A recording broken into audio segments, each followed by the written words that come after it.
here we go.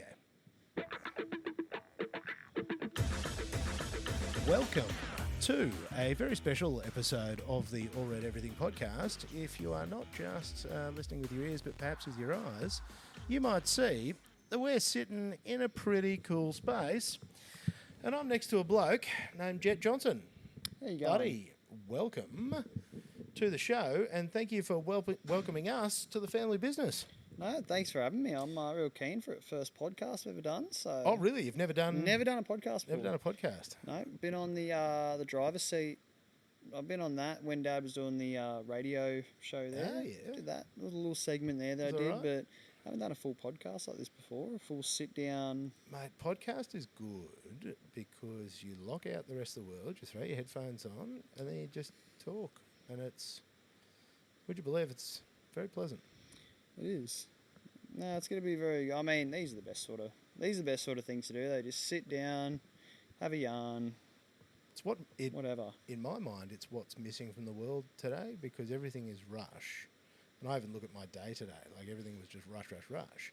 But then I get here, and mate, I turn my phone off. I don't really care what's going on in the rest of the world. The only thing I'm interested in is a conversation with you. 100%. And that, I think, is a real privilege. 100%. And just nice and laid back too. Everything's too corporate now. Well, You'd know from look at all the appearances that people are doing. Everything's too corporate.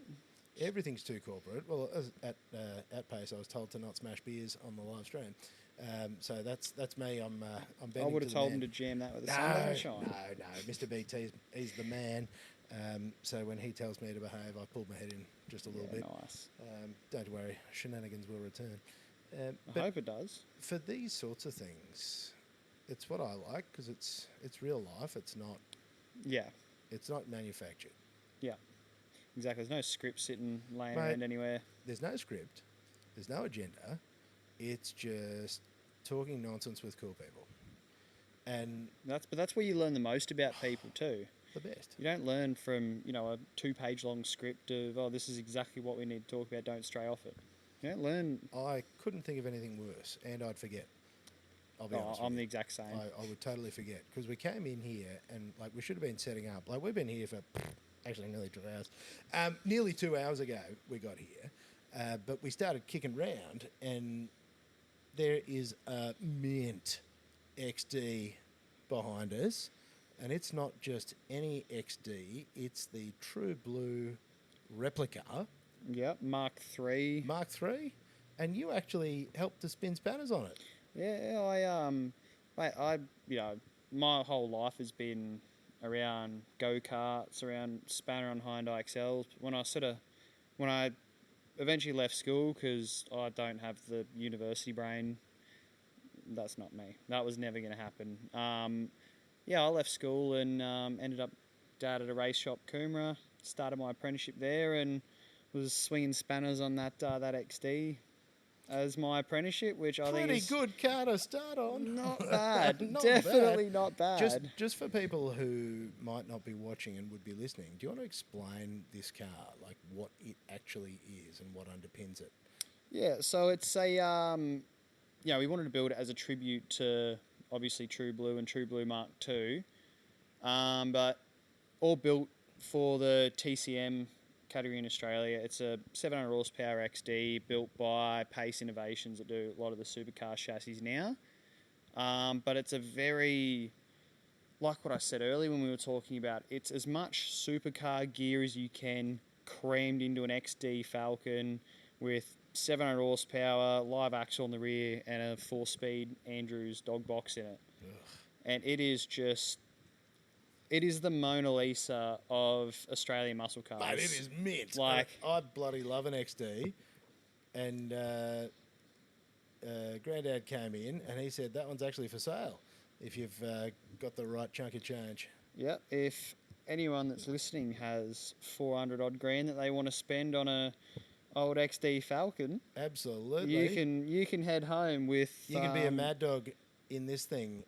I'm just there going, how do I explain to my wife I've just spent 400 grand on an XD Falcon? 100%. I'll tell you what though, word of warning to anyone if you do buy it, it's an absolute prick to clean it. Is it? all the interior, all under the engine bay is all that white, like that real light. Oh yeah, it's that light grey. That real light, sort of almost like a primer grey. Yeah. To, it looks very tidy inside. Mate, it looks so but good. being the apprentice, who got the Oh, who was the one that was constantly having it? Yeah. So they made you polish the interior constantly. I was elbow deep in that thing for hours on end. Hours. It's not glamorous, is it? It's not glamorous work. I mean, there's worse things to do than clean that Falcon there, 100%. Mate, that is so funny. And like I just appreciate that we're hanging here in the family business. But interestingly, we're not so much here to talk about the family business. We're here to, I guess, talk about, yourself and your journey. Because, you're a young man, but you've jammed a fair bit in. And also, you have a Barra Falcon that you take drifting. And I'm like, my man. Yeah, I don't mind a bit of sideways action myself. I mean, it all started from all my sideways journey started from an '08 TK Barina on me red peas in the wet. Did you learn to be a handbrake bandit?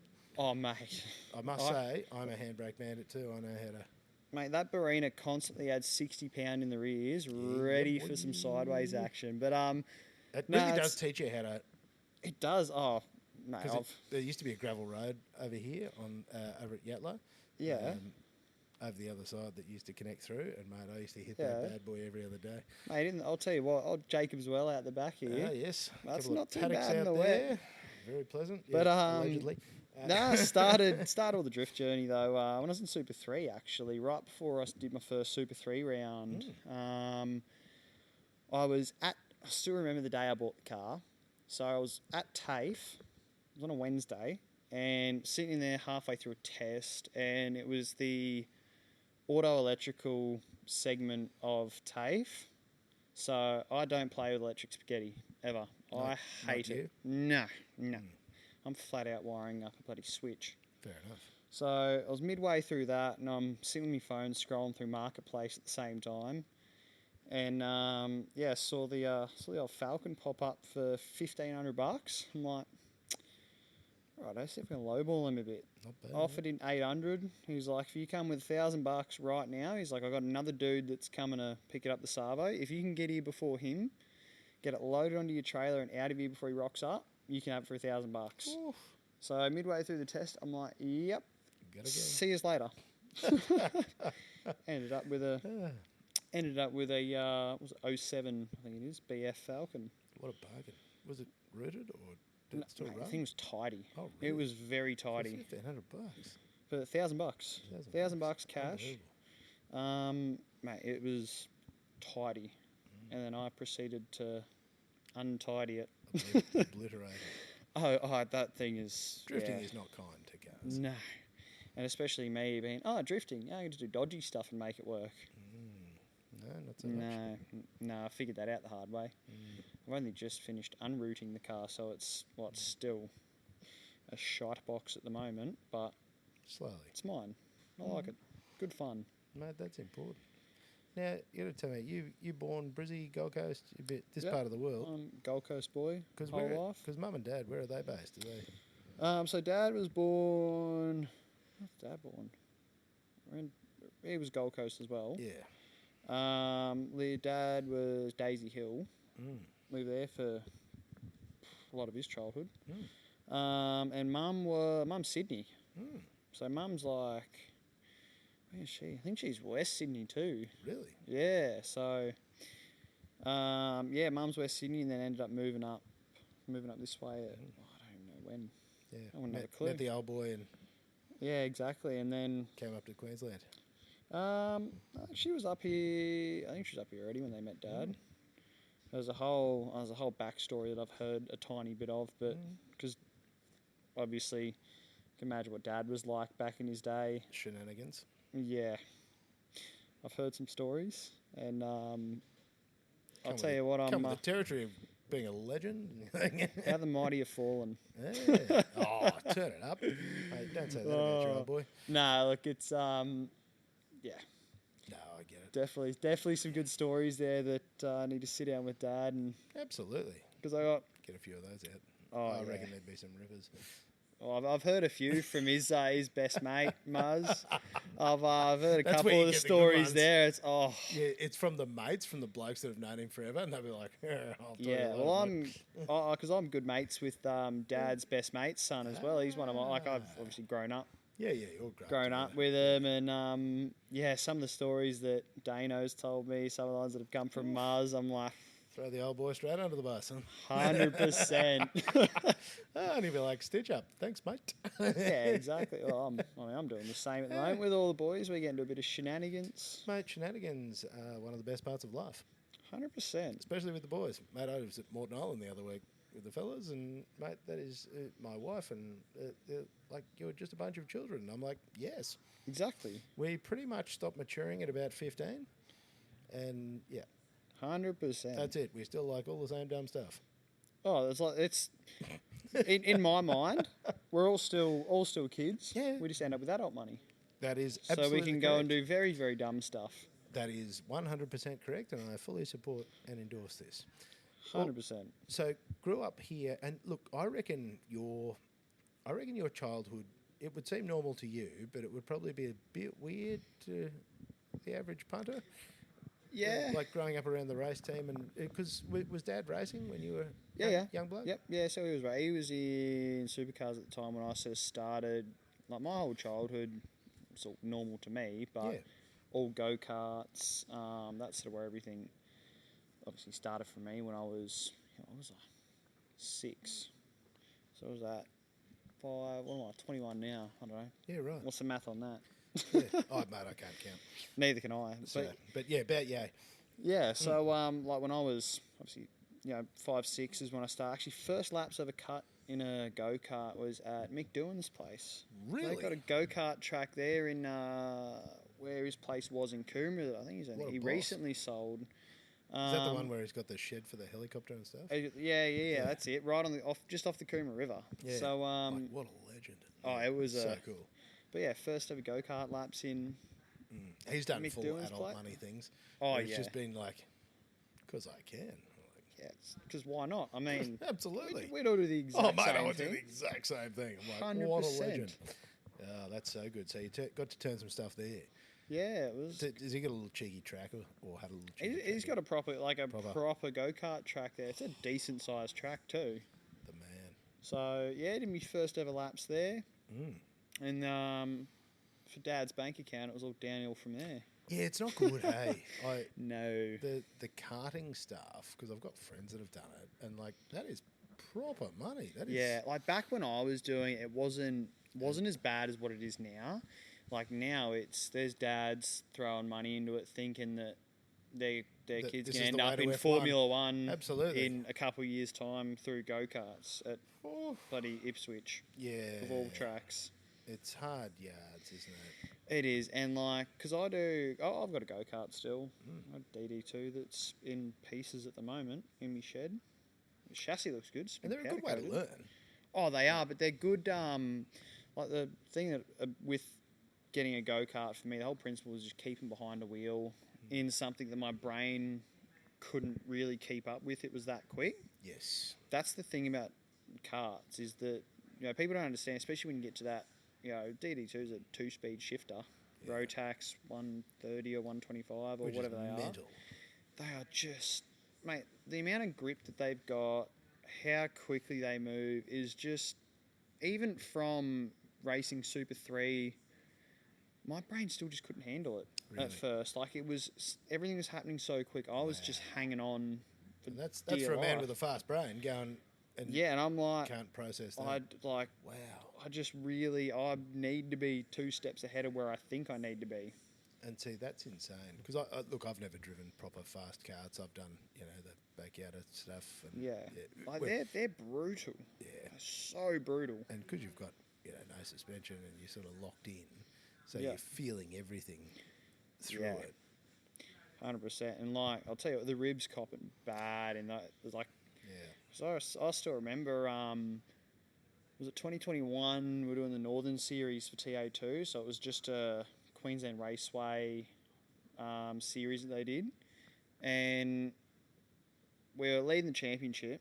It was the weekend before TG Tony, who had been with me since I think since the first time I drove a go-kart at Lismore when I was 5 or 6 years old. So like he's been there for go-karts forever, XLs and then TA2s, and he had Dad's old KZ shifter cart. We're like, all right, sweet as, let's take it out to QR, out to Ipswich the weekend before Northern Series, and anyway, got through most of the way through the finals. I mean, after the first day, I'm sitting there sooking and my forearm, arms, and everything hurts. I was rooted. And you look at how old kids are. Oh, sorry, how big kids are at that. Like, there's not a lot of you. No. And I'm not a small dude either. Like there was a lot of me moving around in a go-kart, but yeah, ended up in the final about 2/3 of the way through the race. I think I had like 5 or 6 laps to go. Come onto the straight, and anyone that's done clockwise at Ipswich go-kart, there's a slip road that comes out in the last corner. As I've come into it, I had a bit of a twitch in the arse, shifted over about half a metre to me right. And that curb, it's pretty much a 90-degree curb that comes out and then follows the rest of the track around. And I've hit that with the right-hand side, launched the kart over it, and bye-bye, left-hand ribs. Peeled the cartilage off me ribs. Oh. And that was bad enough. Ow.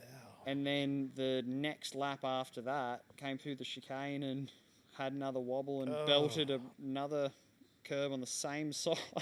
Did the ribs on the same side. It was just winded the absolute. Oh, man, that was the worst pain I'd ever been in. I could imagine. And then the weekend after that, racing out at Queensland Raceway in a TA2. You'd be massively bruised, and you'd probably be a bit gun shy too, I think. Oh well, the big bump in the middle of turn 1 at Queensland Raceway on my left-hand ribs, I felt that every single lap.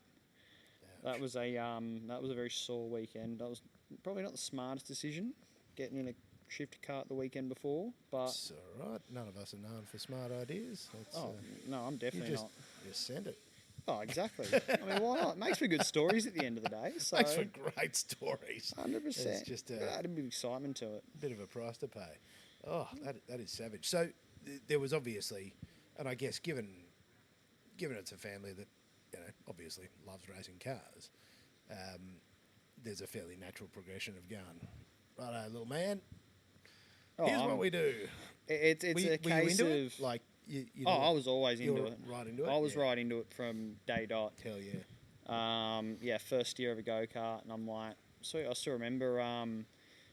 I had the old simulator set up on the PS3 in the movie room at home, and I'm fanging around on, I think it was like NASCAR Heat or something like that on the PS3. Good. I'm like, every morning I'd wake up before school. Really? Straight onto that, and No way.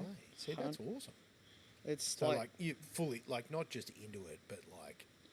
That's, like, from day dot, I was like, supercars, race, that's where I want to go. And you could see it, and you're like, this is me. I want to do this. This is 100%. the coolest thing I've ever seen. 100%. And that's wild. That didn't stop. Yeah. Up through TA2, all of that. Like, I'm all the way through. 100%. Even TA2, I'm like, this is. I'm at a point where not many. I was 15, 16, racing. I didn't even have my learners yet, and I'm racing a 525 horsepower. Yeah, which is mental. 100%. TA2 Mustang around Queensland Raceway and tracks around the country. Like, that was the funniest thing to me, is that I'm sitting here doing my pre-learners tests and everything on a bloody computer, whereas a couple of weeks ago I was fanging around sideways at Phillip Island at 200 and however many Ks we were doing. I wouldn't even know what I did see that. doing there. I'm sure I'm currently watching Drive to Survive for this year. Wasn't that Kimi Antonelli? He had his mum driving him at the start it of the does have his season. licence. It doesn't have his licence. I don't think Piastri has his Australian licence either. I think that's the funniest. It's I'm pretty sure. Yeah, I drive F1, but I don't. Yeah, exactly. And it's the same thing. You're like, I know how to steer. Like, I got this, but you don't have you're not even old enough. But it's funny, I found... So crazy. I found even doing my learners, it was so stressful driving on the road, yet I was so relaxed driving a race car. Just Isn't because that it was funny? so different to me. Like, cutting laps around a track that had been my forte since I was 6 years old. But then you're getting on a road where there's everything so uncontrolled. There's There's just, so much going on and so much you've got to be aware of. It is very yeah, different in there's so that much that can sense. distract you as well. Oh, absolutely. So that's the other thing. And when you're on a track, yeah, everyone's going the same direction. Everyone at least somewhat knows how to drive. Yeah, broadly speaking. 100% broadly speaking, but yeah, then you get onto the street and Yeah, and then there's just people that like just have a potato between their ears 100%, had a license fall out of a cereal packet. 100%. I've been known to pull up to set of lights every once in a while and give out free driving tutoring. Ah, very good. Yes, people always enjoy that. Yeah, it's just I don't I get it. constantly. I don't. You ride as well, don't you? Yep. In moto? Yeah, I rode my street bike here. That's what I thought. Now it's pissing down with Yeah, rain, great day so for it. Sensational day to ride the bike. Did you find getting your bike license and riding on the road that made you a better driver? yeah, I think it did because I'm constantly looking at things that I wasn't looking at before.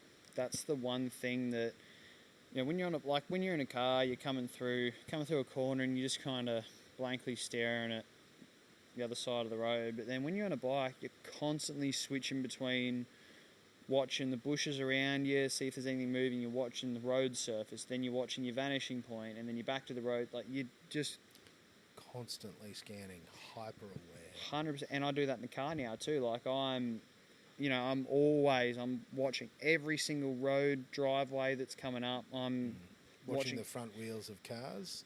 Yeah, to- 100%. When I'm driving through, like when there's parked cars, And you I'm watching for watch- indicators, wheels. And because on the bike, it's like, you're done.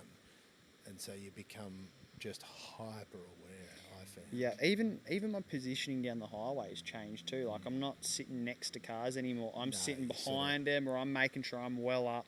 Correct. in 'Cause front of you them. think about those lines of sight for people who aren't paying attention. Yeah, That will just go, "Huh," and not even...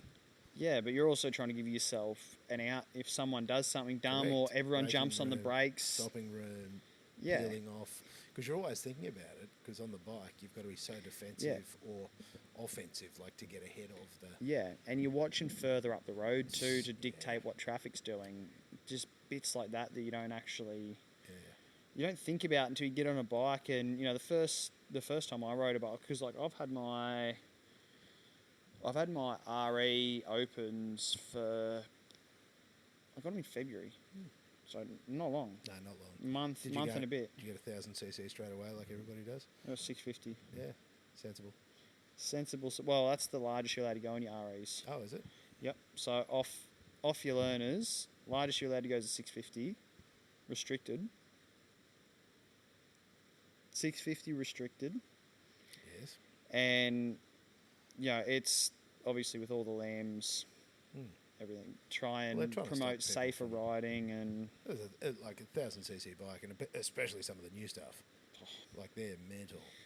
100%. Mate, that's 650 I've got. Like it, Yeah, they're it's quick. nothing to slouch at. It moves. They're quick. What is it? What are you riding? It's a higher sung.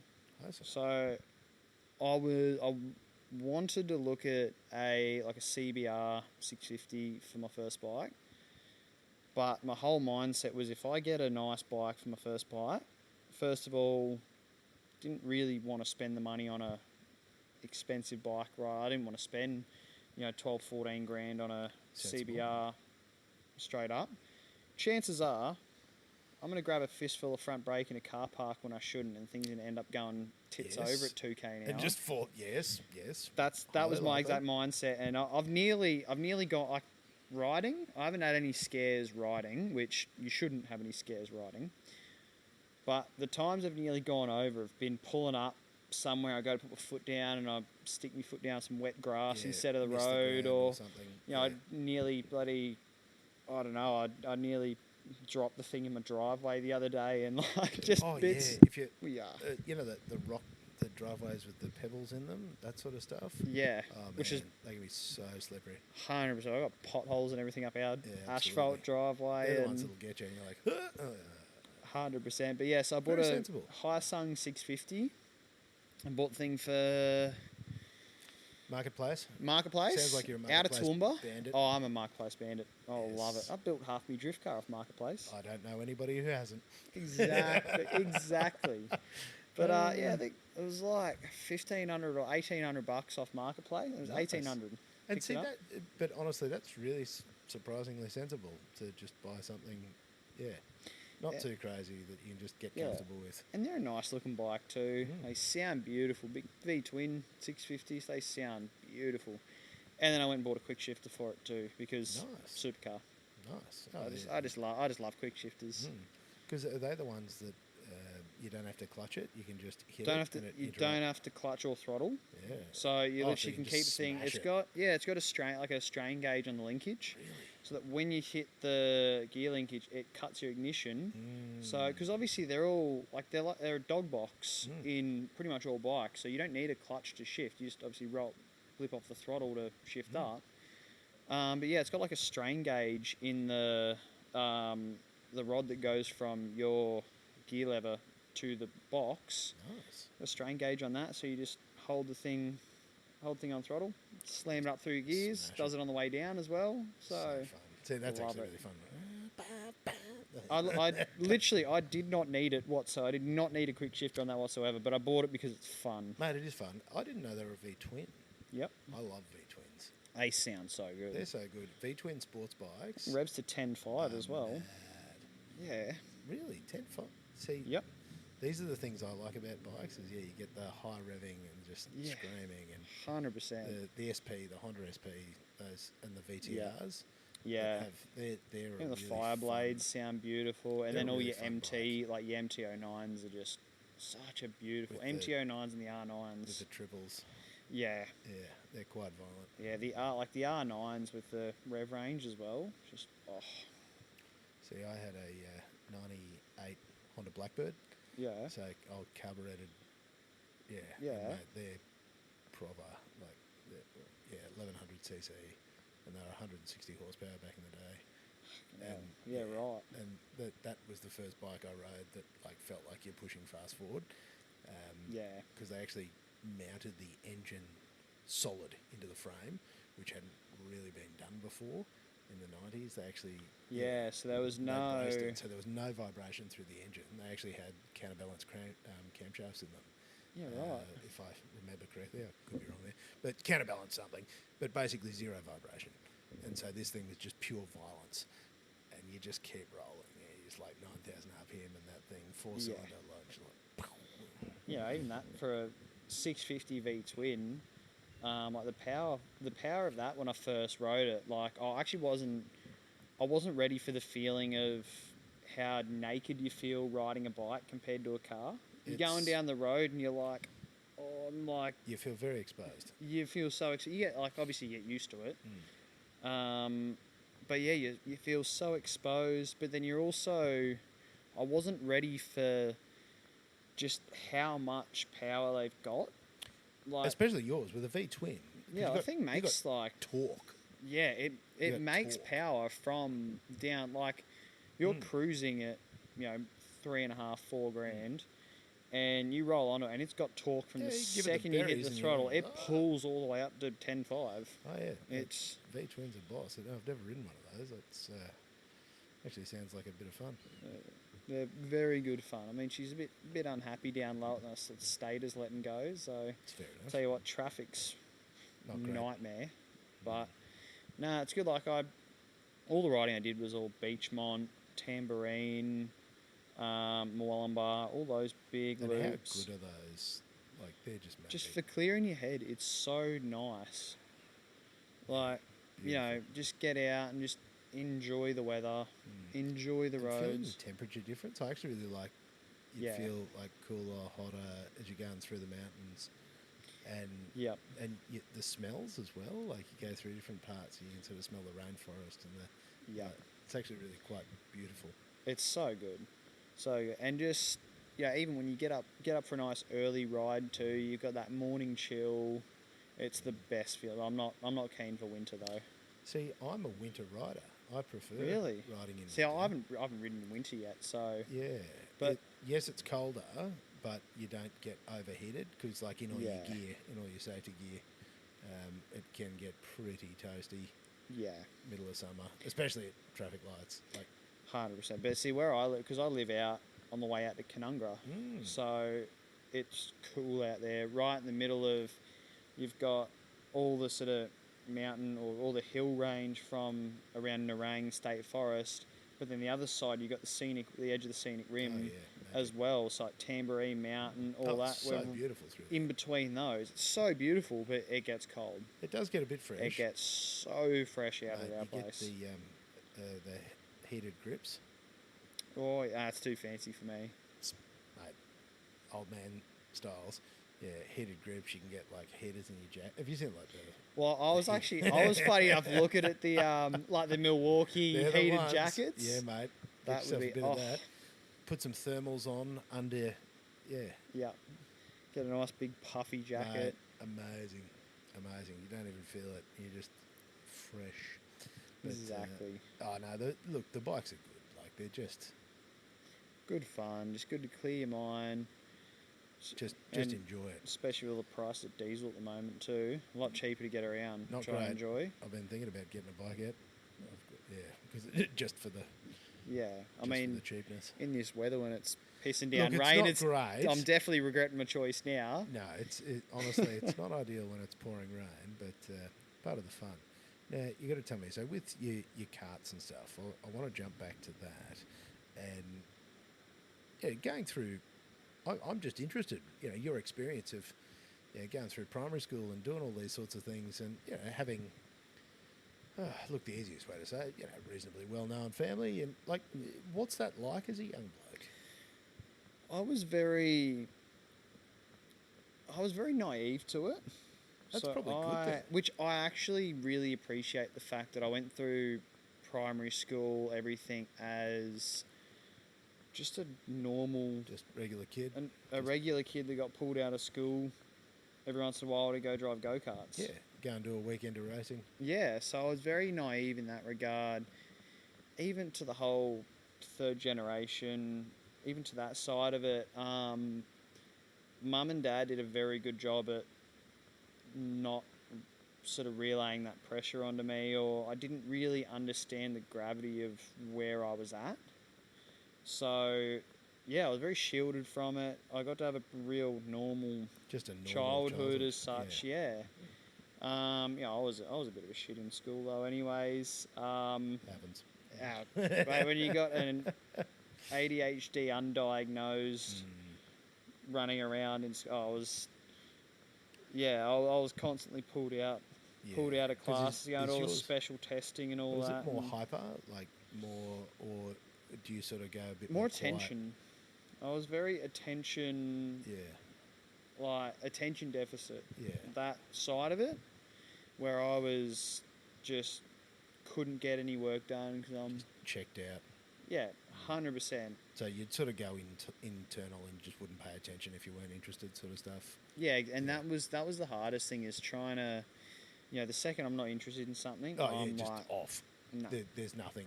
You're just flicking off the switch and you're in the dark and you're Yeah, exactly. staring out the window. Exactly, and I'm like,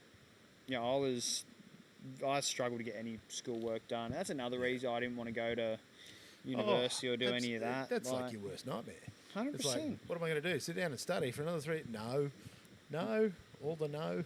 Exactly. But yeah, it was just, I was constantly pulled out of class. They did all the, they did all the IQ testing, and they were doing all the ADHD testing in school. And did they figure it out back then? They figured it out back then, but I didn't get medicated until probably 4 months ago, 4 months ago. It's really only gotten better in the last 10 years. Certainly the last few decades, it was pretty potato. In the 90s, when I was sort of high school, it was just not even it was just sort of bad kids. And or just boys will be boys kind of thing. That pretty much, mate. It's like, he's just a troublemaker. And it was just a thing that apparently boys had. Like they only added women to, and I, again, could be wrong here, I'm not Wikipedia, but like it was 2010 when they updated the diagnosis for women because Yeah. they sort of thought that girls didn't get it. And it's like, no, they just display it differently. Yeah, exactly. And that's the So it's all pretty modern. 100%. But yeah, like we got all the confirmation that diagnosed ADHD from all the testing results at least when I was in like grade 5. And I was from there. I didn't get medicated from there. Went through all school, and we actually only, when I went through all the diagnosis with the, I think psychiatrist, are they? Yeah, correct. Psychiatrist. Pulling all those old sort of school report cards out, all the old testing results, everything. All the stuff they ask you He's to looked bring and in. he's like, "Why did you not do all this earlier?" Well, nobody knew. Yeah, I think and- that was the other thing. Nobody knew, and you didn't. It just wasn't a thing. You didn't go and get tested. They just went, well. Yeah, exactly. And you were sort of pushed to the side Yeah. when actually all you needed was somebody to pay attention and just help and spend some time and Yeah. a bit of kindness. And But it was less common though as well. When that was sort of when it was starting to get more and more common, or the Correct. ADHD side of it was when I was going through school. But now it's like a big, everyone. absolutely, there's more understanding of it, and I think there's so many of us who have been like, I just thought I was a potato.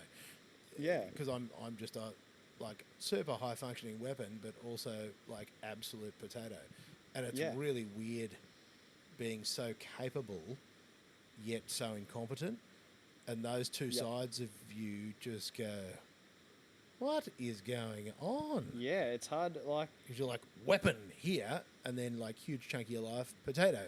it was like anything mechanical from my side of it.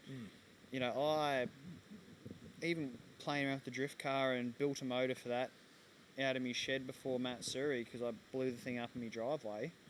And I'd never torn a motor apart up until that point, never built a motor, and I'm just cruising through everything. I didn't even realise I knew how to. I don't know where I picked everything up to do it. I just knew how to do it. You just know. But then sit me down to do paperwork. Ugh, the worst. Because did you end up? You got dysgraphia, dyscalculia, dyslexia, any of those? There's a heap of crossover with the writing and handwriting and all the. Yeah, other see, things. from like the official diagnosis point of view, no.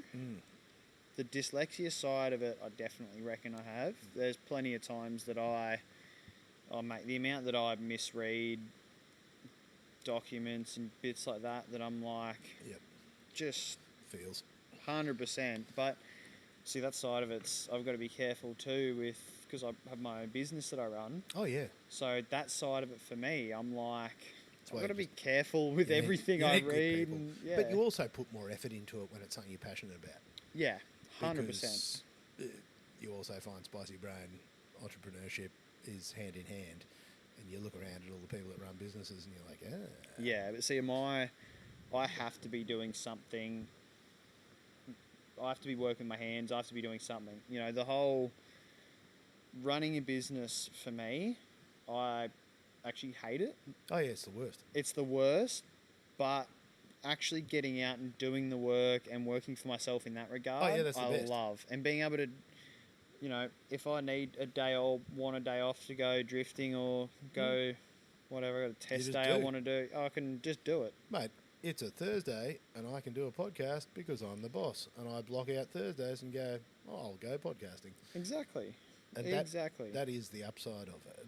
But yeah,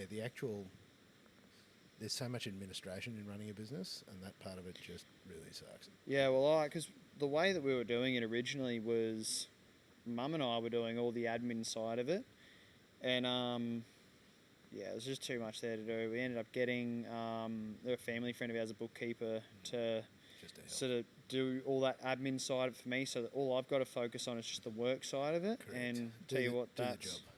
Have yeah. somebody else deal with all the other stuff. That if you've got someone you can trust that helps with that Yeah. is just life changing. I don't have to fear the ATO anymore if I make a mistake, because that was Correct. the worst thing. Mate, they throw down, Oh yeah. and they have no chill.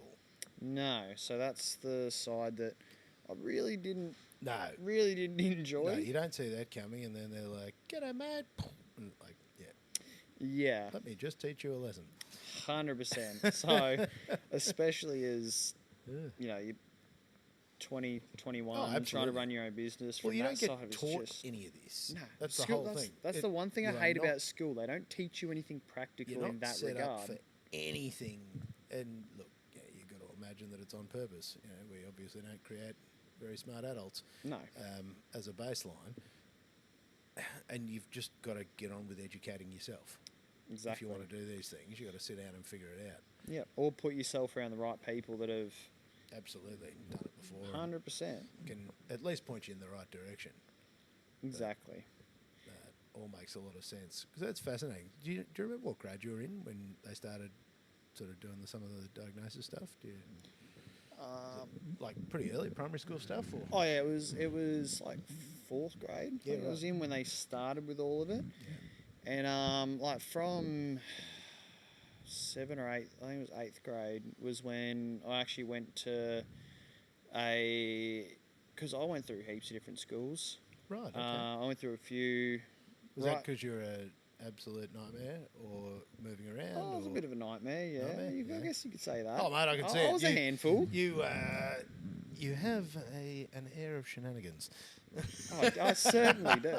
I can feel the vibe. It takes one It's to got a know spicy one. personality. Absolutely. It is. Like, But yeah, like I was moving around school to school. I was doing distance schooling for a bit. Oh, yeah. So I was... just your folks trying to find a good fit for you. And yeah, I was doing all the Zoom call schooling before Yeah, okay. COVID made it a trend. Yeah. So I was doing that. I actually got out of all that distance schooling and then went to a different school that was a very different style of education. A lot focused around, you know, if you're is it like ADHD. Montessori or something? Or, What's it called?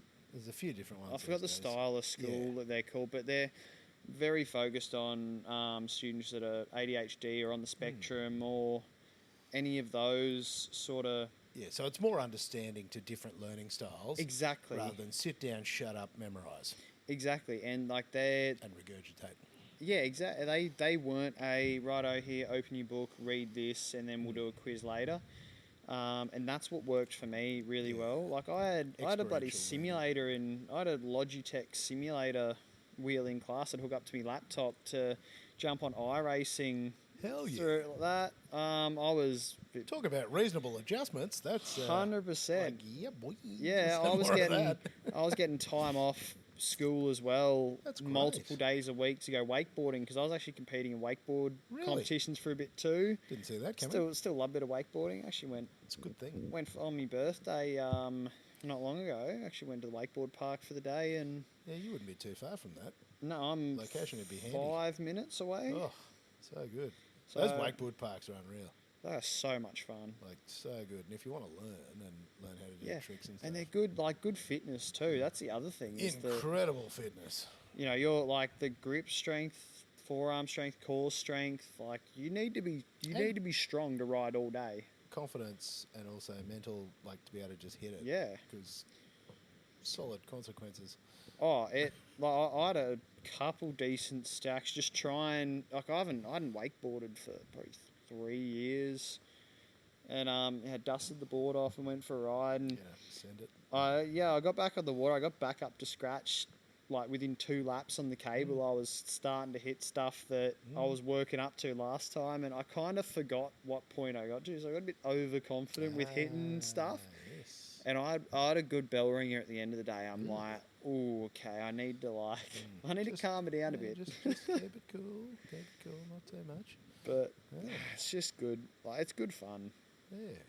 So your primary school, like, so that really sort of moved around a fair bit. Because Yeah. Up until about year 8, I was very all over the shop. Okay. Like I went to probably 4 or 5 different schools. So And that would have been tough on your folks as well, because they. yeah, and it was all for different reasons. So it wasn't just the fact that I was mucking up. Like it was, you know, I didn't agree with the style that the school was sort of teaching and all of that side of it. You know, you know, I had one school that didn't agree with all the racing side of it at the time I was having to take really? off, And and they were yeah, having a go at you for that. yeah, and they're having a go at that. See, that's and rough, and because you're having a go at something, and then they still get upset at you. But they yeah, I've had it plenty of times. You know, I had it with after I sort of left my apprenticeship. I actually left my apprenticeship as a mechanic to, funny enough, work on rockets. Work on rockets. So I was You've done some stuff for a bloke who's 21. You've done some things. So I was an apprentice CNC machinist. Really? At Gilmore Space Technologies, working out of their Yatla facility. So I'm just around the corner from here. Nice. And sounds cooler than it was. It was the most mind-numbing job I've ever had. Oh, really? It was. See, I watched the I'd dudes love to say that it was the coolest thing making I've ever rockets. done in my life, and you're staring at a CNC machine making the same part over and over again. Yeah, that's all less day. exciting. That's less exciting. That was some cool stuff. I didn't have all the real cool stuff in the facility that I was working at. Have you seen those YouTube videos of the dudes that make the fuel and like compress it into tubes and stuff? They make like rocket fuel and then they're sending it. That's all I can think of. It was. It's very fun. It's a very It's funny. It's That part of it definitely looks It's full on when you go and like to work for those sort of places. The NDAs and everything that. Oh, it'd be insane. It is just because some of the stuff that you see there, you're like. Well, if they're doing military stuff as well, or high tech, or what space they- things, yeah. and then they're like, you cannot talk about anything. Yeah, exactly. Otherwise, we'll send Men in Black after you. And there you 100%. go. 100%. But yeah, that rocket, the Gilmore Space Technologies launched up at Bowen 6 months ago now. Yeah, I had parts on that rocket. Really? I had a few parts on You that. built parts on that So rocket. I've got You're part of Australian space history. I'm a part of Australian space Because that was history. the one that made us a spacefaring nation. That or was the something, one wasn't that launched, went up and then quite quickly came back down. Yeah. So that was a big deal, There's a though. common denominator there with that going whoopsie daisy Yeah. and me having parts on it. So Yeah, this bloke. Yeah, the bloke who builds drift cars and barrows and like the bloke that's tech screwing or was tech screwing a lot of parts onto Yeah. a drift car. yeah, it's all right, boys. Let me just zippy tee this into place. All right, Mate, off to space. There's a reason that I've got a stash of cable ties in that drift car wedged down next to me seat. The amount of times I've come off track and there's bars and there's bits hanging off. Oh, where's the cable ties at?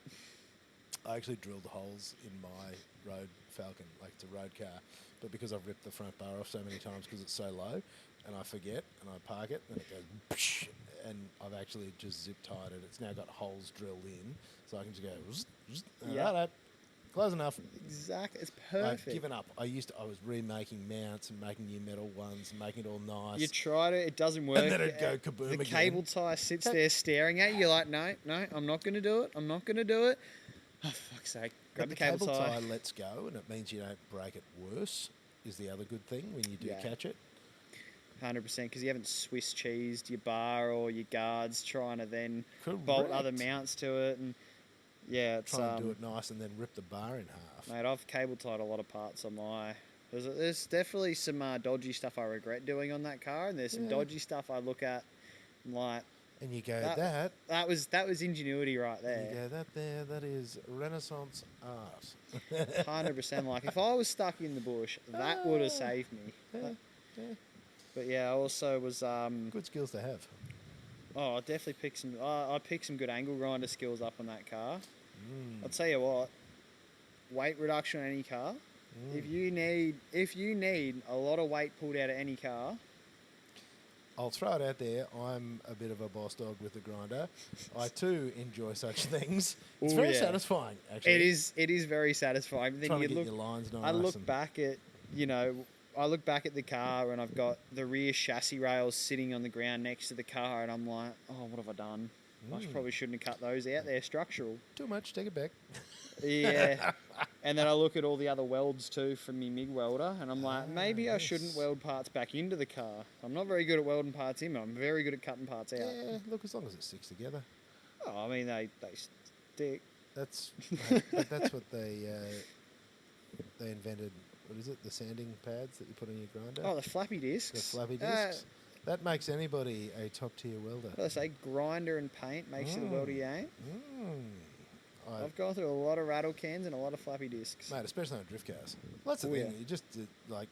It's the best place to learn, though. I think drift cars are the best. I think drifting is the best form of motorsport in every way possible, I'll be honest with you. Well, I'd never built a diff. I'd never built a motor in any car.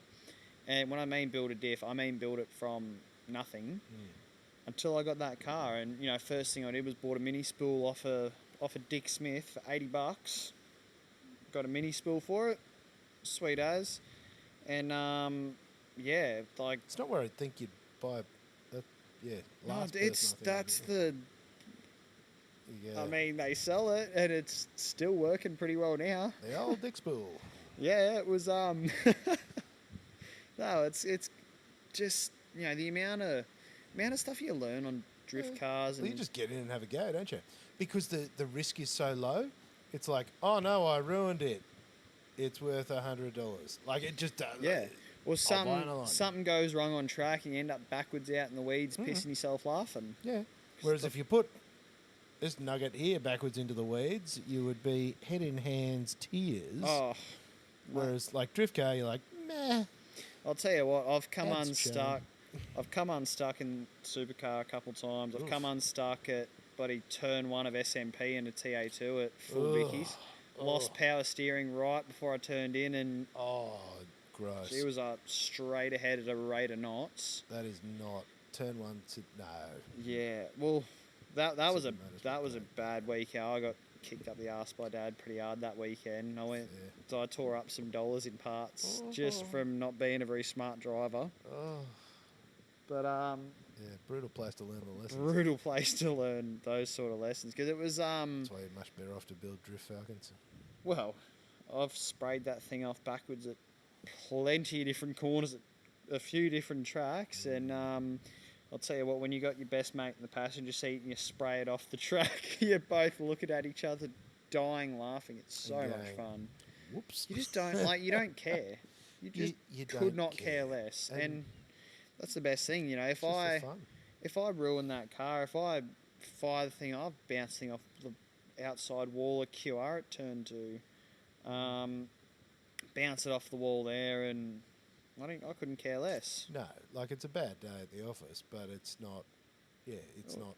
Yeah, you bend a bit of gear up, but then you sit with all the boys in the pits afterwards, and they piss themselves laughing because you straighten your steering arm with a copper hammer and eyeball aligning it, and thing was sweet again. You're like, it's pretty close. I actually really like the panel alignments with the hammer, or like getting the guards out with the hammer, and you're like because I've done a lot of work on drift cars over the years, and you just get in and just fix it. The old jack handle rolling the guards to try and stop your scrubbing issues. I was in Japan.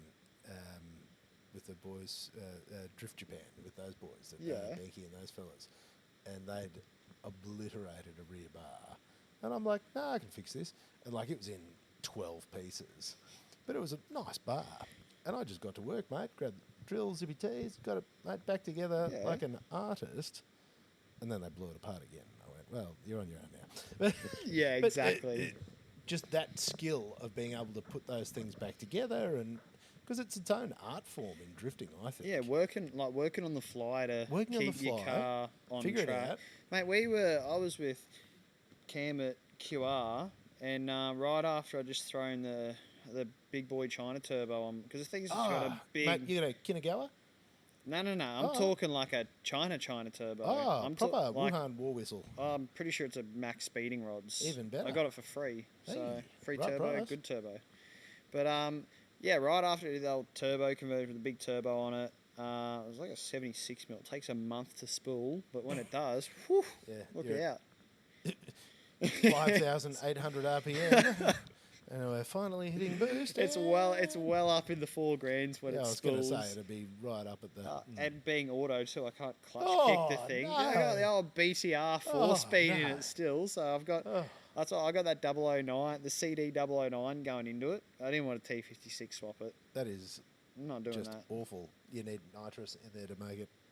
I really wanted to hook it up on a spray. I'm going to hook it up. Yeah, I'm going to set it up for a spray once I put a Haltech in it.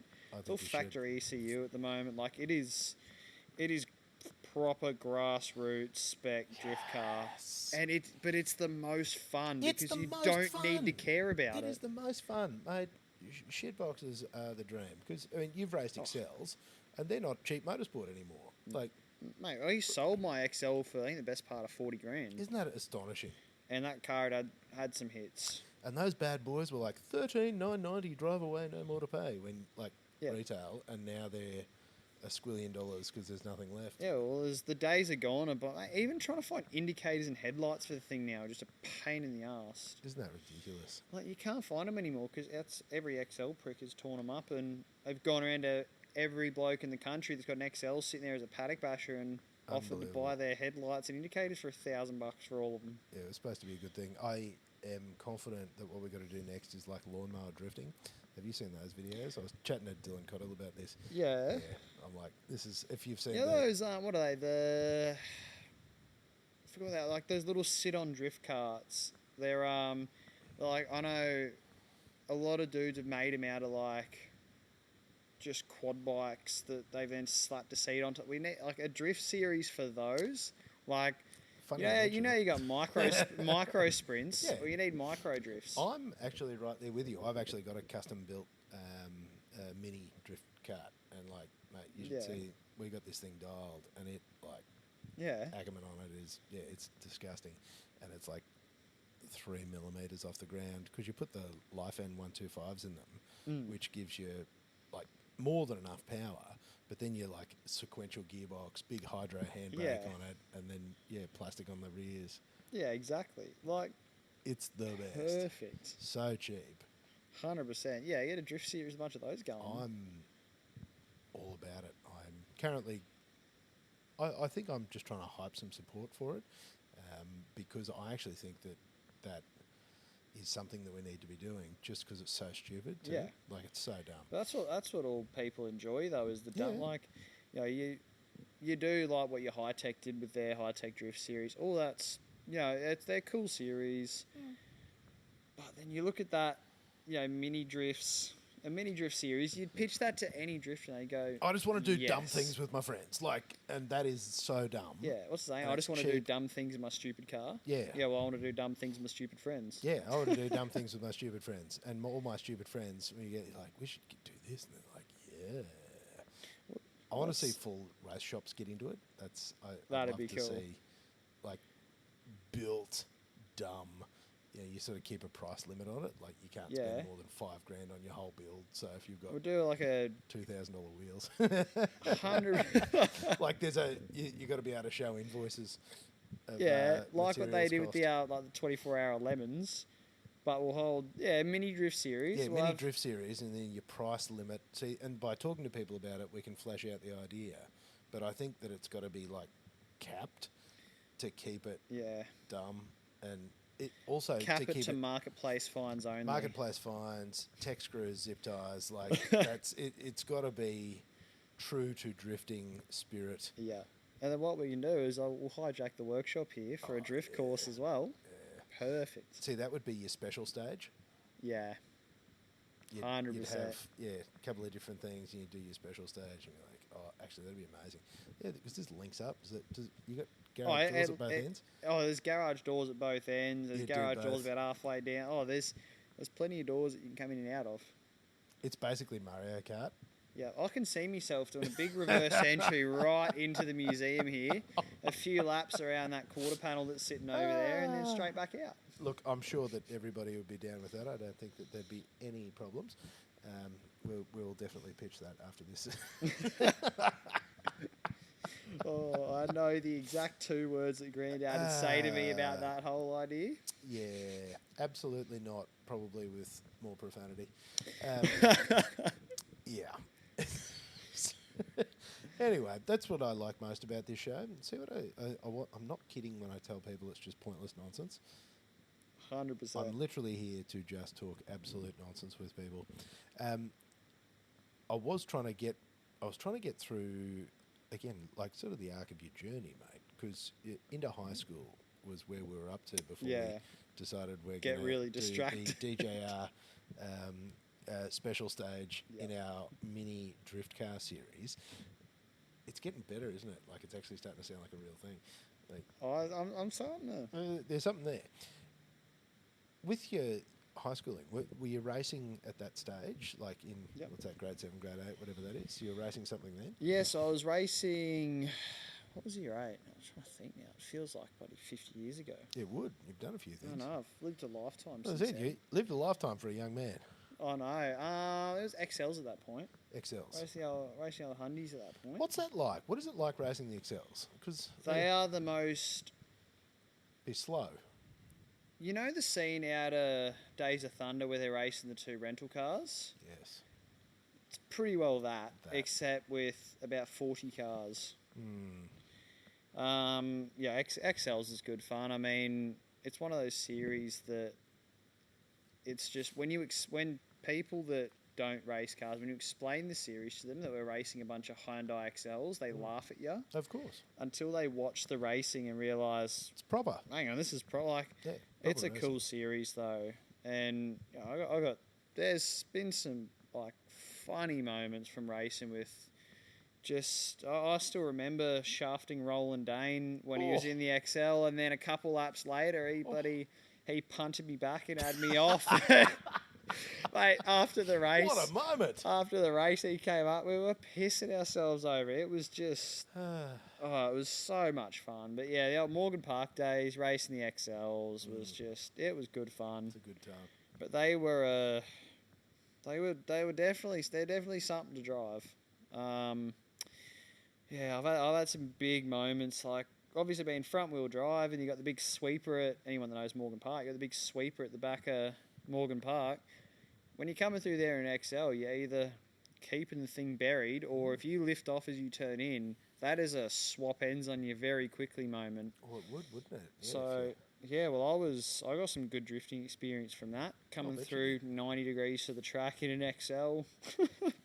yeah, that's probably not the way you want to hit that corner, is it? It's definitely not, but I'll tell you what, when you have I never ended up backwards there on my own account at that sweeper. I made some other questionable passes there that had me off in the weeds backwards, but no, you have a big, massive slide coming through in a XL. You're worried whether or not things are going to fall over on your mid-corner. Do they run any error or anything, or it's just there's? I think it's at the error of a shoebox. Yeah, well, that's like, what I was trying to think about it. They got Going, no do you error. put any- yeah, like they went, I thought it was flash having brake ducting on them. that is Like, pretty that was flash. pretty. It was pretty flash for an XL. The welds on them were not very flash, Not but great. I don't know who welded them. But Probably some bloke who got a MIG welder and a flappy disc. yeah, well, it definitely needed a flappy disc. There's probably lots of that. So in grade 8, so that sort of age you were doing Yeah, doing XLs. ripping around in the XLs. Yeah, and then still at that same school when I ended up doing the Trans Am test day. That was in Carl Begg's Motorsport Sales TA2. And how did that come about? How did the opportunity to go from XLs to TA2? Is that something you're pursuing, or that's something that sort of came about? It sort of came about. Obviously, Dad had sort of had a bit of a conversation with Carl, and Carl had pitched it to Dad, and then we were at the track at Morgan Park. Carl and his old man were there racing their E92 Beamer, which I ended up driving that some time later. That's a cool car, I'll bet. E92 M3. But yeah, then he was like, "Oh, do you want to have a test day in a TA2?" I was like, "Yes, absolutely, I would." And yeah, teed up a test day from there where I drove Carl's TA2 Mustang there, and one of the other cars that TA2 had out there. They had a brand new car that they were testing that day. So we took the XL out to Queensland Raceway, did a session to get my eye in because I'd never driven QR at that point. Oh, really? No, I'd only ever driven at Morgan Park. That's pretty wild. Yeah, so QR, I'm like, oh yeah, it's not bad in XL. Start fanging around the TA2. I'm like, yeah, this is cool. Dad was like, oh, do you want to hop back in the XL? I went, yeah, not really, no. Not so much. No, I don't. You go, you let me play with the big one. Because for people that might not understand TA2, what's sort of the concept with those? Well, it's the concept of what Supercars was trying to do. So they're trying to the whole theory behind TA2 is everything completely controlled. The only thing that you can develop is your setups. Open to interpretation in the rule book, but that's a whole different tangent. But yeah, everything controlled, every car identical, bar the bodies, and just to be a budget-friendly alternative to and like budget-wise, they've done a very good job with what you get with the car, the support that you get with a parts truck at the track. It is a unreal car. Like, that is still to date my favourite car to have driven, raced. Yeah. Especially coming out of the Hyundai. You're ripping around in Excel going... I mean, even to day today... and a half to get to 100. Yeah, yeah, exactly. You top it out in fourth. You're not even getting to fifth gear at Kilwa. Going... You're only just cracking highway speeds. A bit slow. And then getting... So what did you say they got? They got a couple hundred horsepower in them, don't they? They got 525. That's what they got. 525 horsepowers. At 15 years old. That's enough berries to be pretty exciting. Oh, they move very well. And being on a... if you've seen a TA2 slick with how wide they are, like they're a wide tyre. They're a... and they don't really weigh that much either. I think they're... I don't know what the rules are now, but they were around 1250 is what they were weighing in. Because are they a tube frame or what's complete? So yeah, they're a complete space frame chassis. Okay. They're a live axle rear with a Tiger quick change, LS3 all controlled with a... I think they're not sure what ECU they're running now, whether they're the same or they're going in a different direction. I'm not sure. I've sort of heard whispers from multiple different sides there, but yeah, they were pretty well just they're a pretty standard ECU with a Motec dash in them. They had a G-Force 4-speed. The chassis was made by Howe, 5-star body, so they're all very controlled. Such a great category, very raw. Like you don't get that now. You don't get that raw driving. And they, got a tyre with the sidewalls that thick on them. They move around so much. They're proper angry race cars. Oh, mate, you like as a 15, 16-year-old in a TA2 car, throwing that thing sideways around, Tail and Bend, Bathurst, Phillip Island. It's next level. It was a seriously cool experience racing those cars. And even after the last race that I did at Perth in the Super 2 car, which I didn't at the time know it was my last race, but after that I drove the last race car I drove was a TA2. Funny enough. Did that out at Morgan Park. I got the call up at I can't remember. It was about midday Friday. It was like, 10 o'clock or whatever on the Friday, and I had the day off then, so I was sleeping in a bit, and I got woken up to a phone call of, hey, what are you doing? Grab your gear and get out to Morgan Park. I was like, oh, what? And, we need to confirm it, but we might need you, I might need you to drive in a TA2. And this was Megan, who was... Ben, my ex-mechanic on the TA2, it was his partner that called me and was like, hey, by the way, there's a bit going on. Get out here now. And, ended up getting the all clear to head out there. So I tossed all my gear in my BT and fired out to Morgan Park, and I made it to the last session where I was literally starting to rip half my clothes off that I was driving in, get ready to get changed to make like the last session, it was like the second last of the last session before we roll into qualifying. Hadn't driven a TA2 for a couple of years. There, I'm like, sweet, jump in and roll. Get to the track, quickly do the sign on, jump directly in the car and roll out onto track. And unbelievable. It was such a cool weekend. Back at Morgan Park, I'd only ever driven an XL around there too. It's a beautiful racetrack. Yeah, and then jumping into a TA2 and being able to, stick the thing up top three. Give it it was good fun. I mean, against, Josh Haynes, who had been previously, I was fighting Hainesy for the championship in 2022, I think it was. I think it turned around my years now. Fighting Hainesy for the championship back then, and it was him and Brad Gartner that were up. They were the dudes to beat, and they were ridiculously quick that weekend that we went. But yeah, hopping back in the car and being able to sit the thing up around the top 3 was It's pretty good. It was pretty good. Because if you've been out of it and you don't know the car and you're not familiar with the track in that car, yeah, you just and I missed one of the races too, because it was pissing down with rain. Wasn't my car, and I was like, no, I'm not doing the race. I don't want to risk it. I don't want to risk the car, all that. So we sat out that race. But it's a very mature decision. yeah, and we had, same thing. I didn't really want to go and bin somebody else's car, and then I don't have the money either to fix a bloody TA2. Like, I struggled enough. Teenager, mate. Like, turn it up. Exactly. Yeah, I struggled enough. It was half wet. Half when we went out for the shootout, and we didn't end up making it through the shootout. Clutch let go after, I think it was like turn 2. Came through turn 1, went to jump on it out of turn 2. I'm like, I've got a boot full of nothing.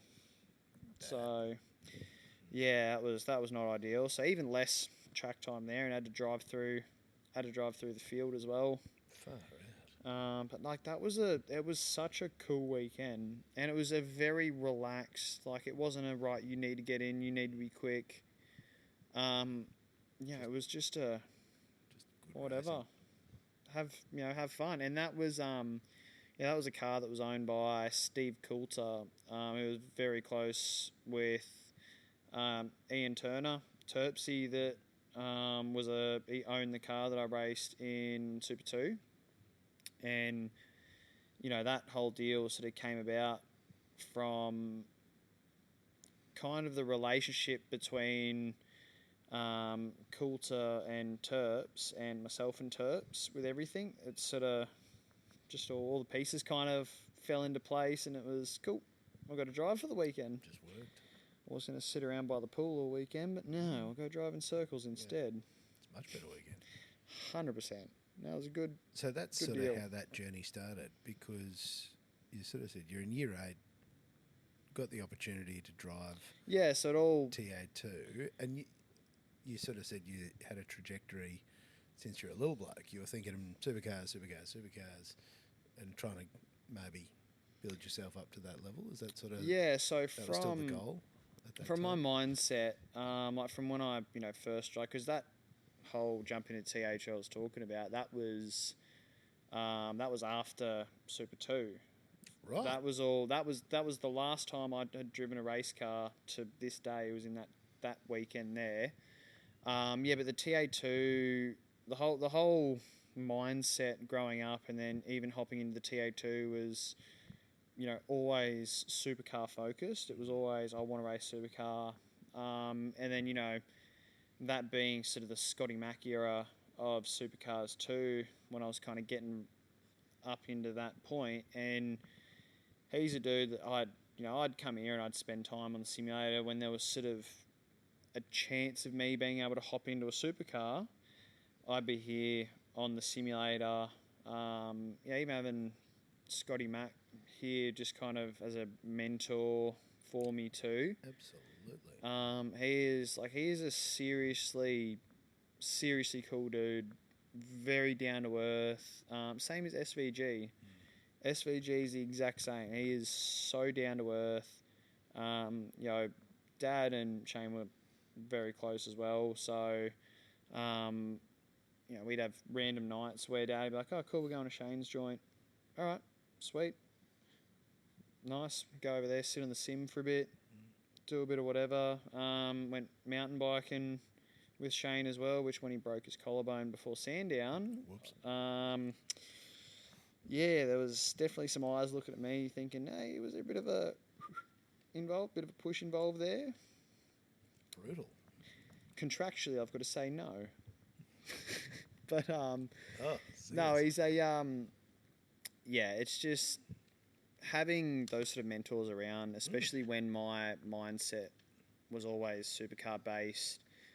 I'm very, very lucky to have. Absolutely, to me, even at the time, I didn't quite piece it together in my brain how sort of special that was. But yeah, like it was always a 100% focus for me. It was, yep, I want to get into a supercar. And the first day I got to drive a supercar, being on track with Dad and Granddad in 3 cars together, was like, wow, That's wild. And what was that? What was the occasion? So I'm not even sure how the whole thing came about, because it was a surprise to me and to Dad as well until we got to the track. It was all I knew is that I was driving a supercar. I was like, yes. And you'd never had a chance. I'd never driven a supercar before. Yeah. Were your old boy and your grandfather, were they pretty firm with you about, like, sort of, this is the process, these are the steps? Yeah, and they still are now. Yeah. Yeah, they're Because you've got to earn it. 100% got to earn it. Like it's it's not a, there's no sense of entitlement to, oh, I deserve to drive a supercar. It's no, you need to earn it. And you probably have to work twice as hard, because, when the name's on the building, they go, no free lunch here, champ. Yeah, exactly. And I'm lucky enough to have the support of Dad and Granddad, obviously, but it's also not a handout as such. Mate, so you gotta earn it. still need to earn it. And the whole, I want to look at getting back into racing again now, and the whole process there is not a cool, what do you want to drive, we'll make it happen. It's all right, what are you going to do to make it happen?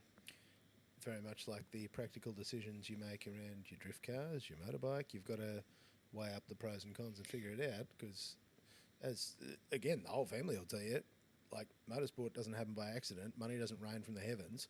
You make your own luck.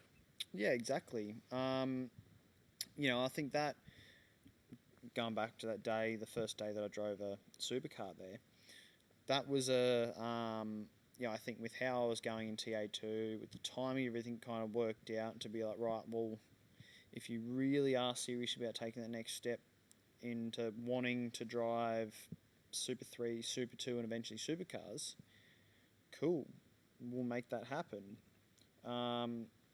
Leading up to that, I knew that I was driving a supercar. I was pretty much every day that I could, get on the sim here and just start pumping laps out at home, pumping QR laps out on the sim, just trying to get my head around the car. And I mean, the simulator here is just next level. I'm sure it's pretty good. Like, it's emulated to feel like the cockpit setup of a supercar. So to try and get that muscle memory down pat. And then, we went to the track and they told Dad, bring your lid, bring your gear. He's like, all right, cool, I might have a steer. And rocked up to, remember walking through the garages and walking into the lane with all 3 cars parked together, all with 17, all with Johnson on them. Dad and I looked at each other and went, huh. What's going on here? That's cool. Yeah. And like that was that. It didn't even hit me then, the sort of gravity of what was happening, until probably halfway through us rolling around on track. Like, because I was flat out in my head trying to get around the fact of just, I'm a supercar. Yeah, you're like, oh I'm my in a God, supercar. I'm driving a supercar. I'm in a supercar. I was like Ricky Bobby when he was freaking out over getting to drive a race car finally. I was like that in my head with the supercar. It was just like, imagine. It was next level. And then, I'm looking around at, got Granddad in front of us, got Dad next to me. And that's when I sort of started tearing up, and I'm like, I still get emotional thinking about it now. Like, that is just, that will forever be the highlight of my life. Yeah. That day right there. And then that was immediately shattered by Dad trying to bloody shoved me off track. He was feeding me some elbow there. You're Because- like, on your dad. Thanks, mate. we having a had moment." radios, all like radios interconnected too, so the three of us could hear each other. And you're like having a really special moment. And he's like, Yeah, and he's like, welcome to supercars, mate. But and then after all that happened, after we got all that filming out the way there, that's when we sort of proceeded with a test day there for myself. And then the next day I was back out at QR doing the rides day, which that was a big day too. But yeah, like it was a... And you got to tell me about it. Like, what's it like to step into that car and drive that, and then get to sort of drive it in anger and go, Yeah, like, it was... actually put it down? It was such a emotional roller coaster of, you know, roll out on track and you're like, I'm in a supercar. Wow, this is so cool to... this is an This is a dream. experience, like, this is an experience that you can't buy. No, it's... 3 generations in 3 supercars, and then, you know, playing around and just having a bit of fun, having a laugh with it, and then it's like, right, it's game pace on, because we're sort of starting to do, you know, we're starting to get serious now, testing as such. Yeah, it's a... I was knackered by the end of the day. Far out. I'll bet. It was a big day, but yeah, it's emotionally and physically. draining. physically and emotionally. Yeah, I was It's like rooted. tapped out. You'd be a shell of a man by the end of the day. 100%. But yeah, it was such an eye opener for me. Like even just from a data point of view, with sitting down with your engineer, and just that in itself was a massive step up from what I was used to. You sort of had to do much of? Was that In TA2 we did, yes. a little bit? Yeah. Yeah, so we, data reviewing from TA2, because I've got the Motec system where you log a fair bit of data there. But it's just that next step up to supercar level is... The intensity. The intensity is turned up to 11. Where you're trying to get 1% across 400 things. Yeah. A little bit more, a little bit more, a little bit more. Yeah, and... You know, the amount of extra data they log compared to something like a TA2. Oh. Trust me, you can see every mistake you make. Yeah. You cannot argue with your engineer, because they have all the data right in front of them. Yeah. They're like, no, you made a mistake here. Yeah, so that in itself, I mean, the nowhere style... to hide. Oh, no, there's nowhere to hide whatsoever. But even just the driving style itself was very different to a TA. Like a TA2, you drive very angry. You can step the arse out a bit, and they move around a lot naturally, so you kind of just let the car move how it wants to a bit. The supercars, you're very like, your inputs are so robotic almost, with just how you're getting on the brakes, with just you're focusing how you're bleeding off the brakes, but then how you're focusing massively on just every little aspect of your inputs, and making sure that the car is, you are not stepping the back out in the slightest. You need to go Max Verstappen on it. You need just a robot. Yeah, and it's that was very hard for me to get my head around too, because my driving style is that loose unit. That just angry, just that older style, angry, thing moving around a bit. Yeah. It's more fun like that too. That's so much fun. More fun like that. So having to dial into that. Yeah. From carts and different things and excels, and then all of a sudden really having to concentrate. All of those skills into, I guess, a very pure driving style. Yeah, it's definitely it was definitely a very difficult learning curve for me. I'll bet that'd be severe. But because you're how old at the time as well? Like, how old was I? Like 15, 17? 17, yeah, okay. Like 16, 17 at the time. Yeah, I think I was 17 when I drove that supercar for the first time, and that it was a lot for me to try and take in. That's it. Before you can go into a pub and have a beer, you were wheeling a supercar. Yeah. Which is, you're not legally allowed to... I wasn't legally allowed to drive on the road when I was racing. I could wheel a TA2 around a track, yet I'm not allowed to drive myself to the shops to go and buy anything. It's just... Classic. Yeah, it was... weird. Definitely, it was definitely funny. Definitely. the whole thing actually feels pretty surreal. I'm sure it feels a bit surreal for yourself as you sit and think about some of it.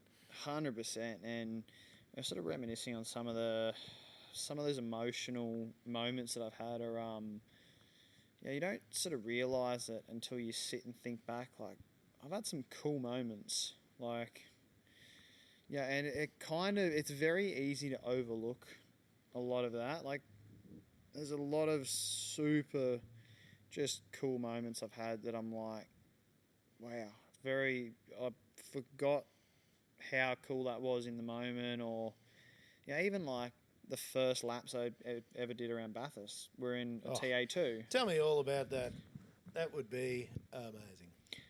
Well, it was I was doing the Bathurst 60 hour and Trans Am at the same time, so I was on double duties that weekend. So jumping between a 135 BMW, I think it was, and between a TA2, two completely different cars. I was going to say, the 135, they're a pretty precise vehicle. They are, but they were on an MRF too, so they had zero. What does that mean? What's MRF? So the MRF was the controlled tyre that they were running for the Bathurst 60 hour. Right. And anybody in production cars, you ask them what the worst tyre ever made is, that is what they will say is the MRF. Gotcha. Wasn't great. Now, they were very difficult to drive on, I'll give them that. Didn't have a bucket load of grip. And you could do pretty much the entire Bathurst 60 hour on one set of tyres. So... Look, that's impressive for, wear quality. Yeah, that's the only... Tyre longevity is the main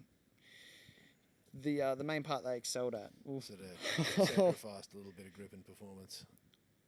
A little bit's being generous. On those. Okay. But yeah, jumping between a TA2 and a production car in the Bathurst 60 hour was two completely different styles. But yeah, I was the first session that I rolled out onto the Mount Panorama circuit was in TA2. And so like big thumper, big V8. You're like, oh mate, big loud LS. Good day. Big. Best part of 2.2 metres wide. Like, they're a wide car moving around a lot, and I'm I remember pulling out pit lane and thinking, this is sick. This goes pretty And then hard. I got over to McPhillamy right about to come over Skyline, and I was in tears. Yeah. The whole, I'm like, this is like dream come true for me. This is just my brain couldn't fathom what you were doing. What I was doing. You're like, this is everything. Yeah, and then it was down. Same thing, got to Conrod, and it's like, righto, emotions aside, like, hook into it. Wild. And from there it was, the rest of the session was a bit of a blur from there. It was definitely a learning curve.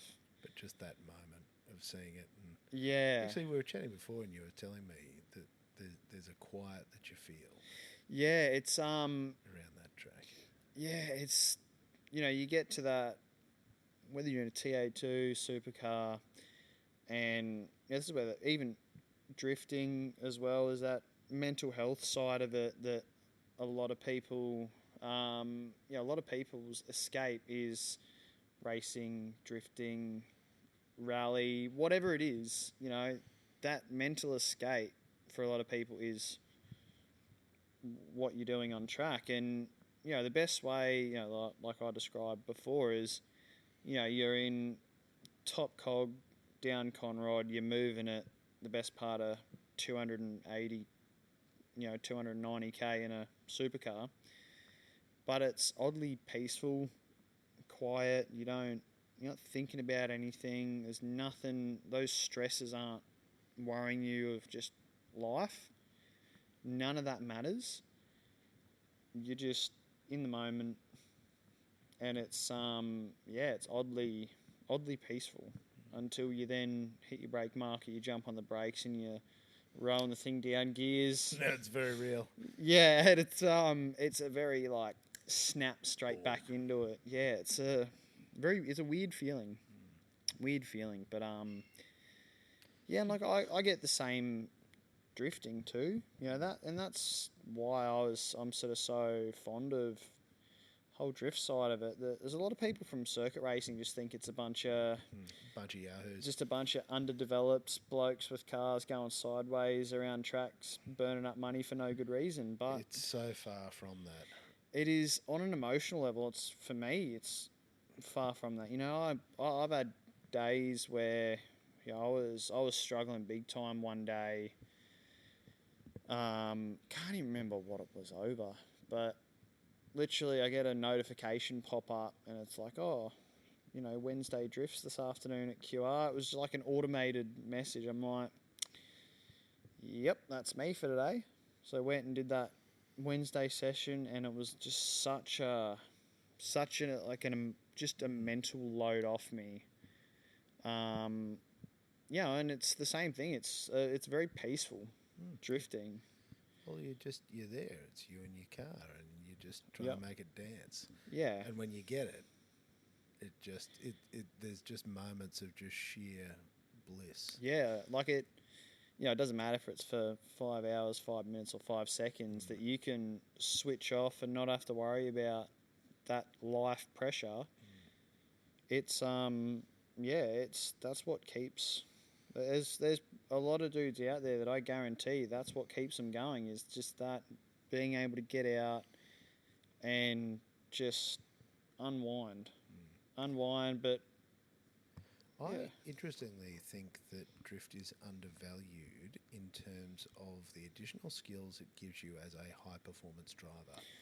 Yep. I have noted a correlation between skilled drifters, like SVG. I remember seeing him, so I'm pretty old school in drifting, and I remember I'd be at Archie and he'd be there. He'd just turn up and he'd just be wheeling something around there because he just loved it. And you watch people who can balance a car on the limit and have that throttle control, have that reflex, and being able to apply that in their racing career. I've seen it time and time again where people just bag drifting and think it's a pile of shit, but it actually makes you same as racing in the wet and racing in karts and that sort of stuff. It's that ability to counter steer and being comfortable with a car that's uncomfortable, unsettled. We did one of the sessions I did at Super 2, first weekend racing that Mustang at Bathurst was, half the track was wet, half the track was dry. There was a semi-dry but not really line, and it was qualifying. It's like, cool. Went out and, I'm firing across the top of the mountain, things sideways for half the lap, wet on slicks, but it was just comfortable to me. Like it was, I'm not freaking out because the thing's stepping out. I'm just into it, just dancing the car on that line. And, that's where I think my strong point is sort of always been is, I can step a car out sideways and I don't freak out with it. And just normal. There's a lot of drivers that when a car really is loose, they can't handle a loose car. Well, if they've done too much of the precision stuff. Yeah. And if you don't have that ability to, again, make a car dance. Yeah. They're different skills. Yeah. But, you look at exactly like what you said with SVG. You look at SVG with, what was he? He was D1NZ. Oh, yeah. Because I he bought don't a paddock know. basher and went and did some dumb paddock bashing drift event. Yeah, they do that almost. Don't they do that almost every year? They do this big paddock basher event now. Legend.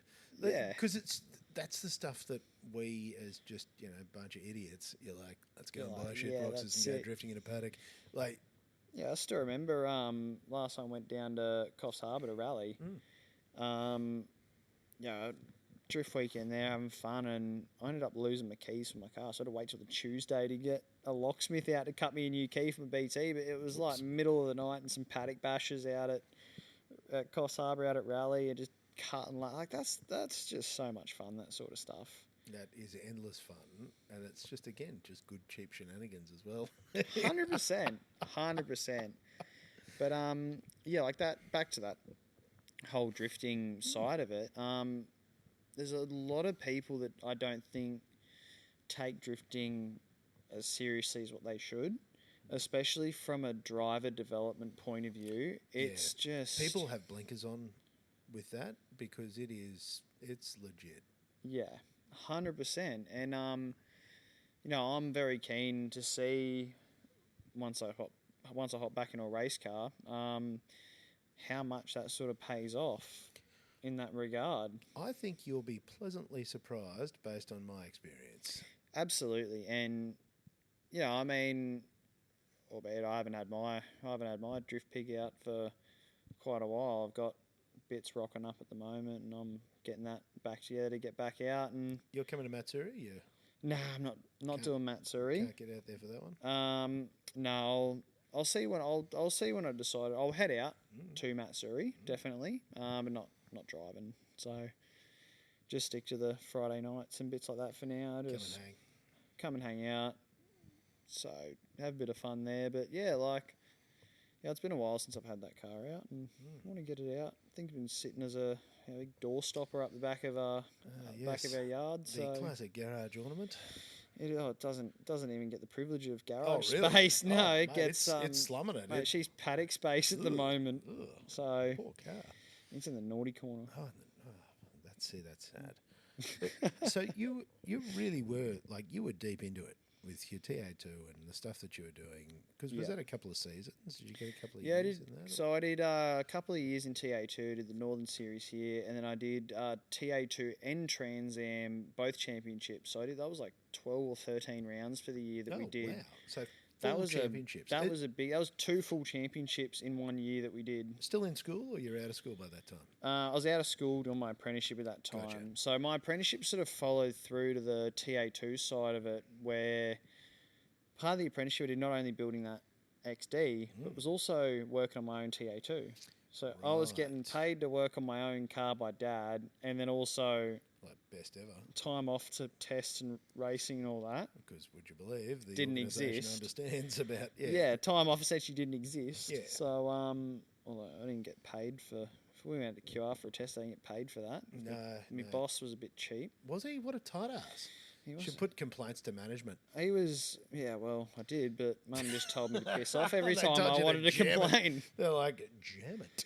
Yeah, I tell people that Dad is the best shit boss I've ever had. The best shit boss. I've never argued with a boss so much in my life. I'll bet.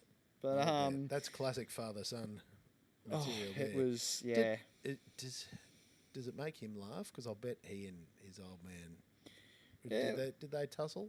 Or they did. Dad and Granddad, they've had their moments. I've seen it before. It's father-son things. It's just what happens. 100%. They're arguing about, which we were talking about before. They're arguing about the wing on the XD when they were building it, how they were fastening it, because one of them wanted tech screws fired through it, and the other wanted it all done properly, and it was just Now, which was which? This is the best part of this story, I think. Well, who wanted tech screws and who wanted believe to do it properly? Believe it was Granddad that said just fire some self tappers through it, and it'll be stuck on there. It was Dad that wanted it all to be done properly and done nice. And I guarantee if you ask Granddad, no, I never said that. No. Whereas I think that's got a bit of charm. And look, I know this is slightly off topic, but behind us is the Rock. Yeah. Because that.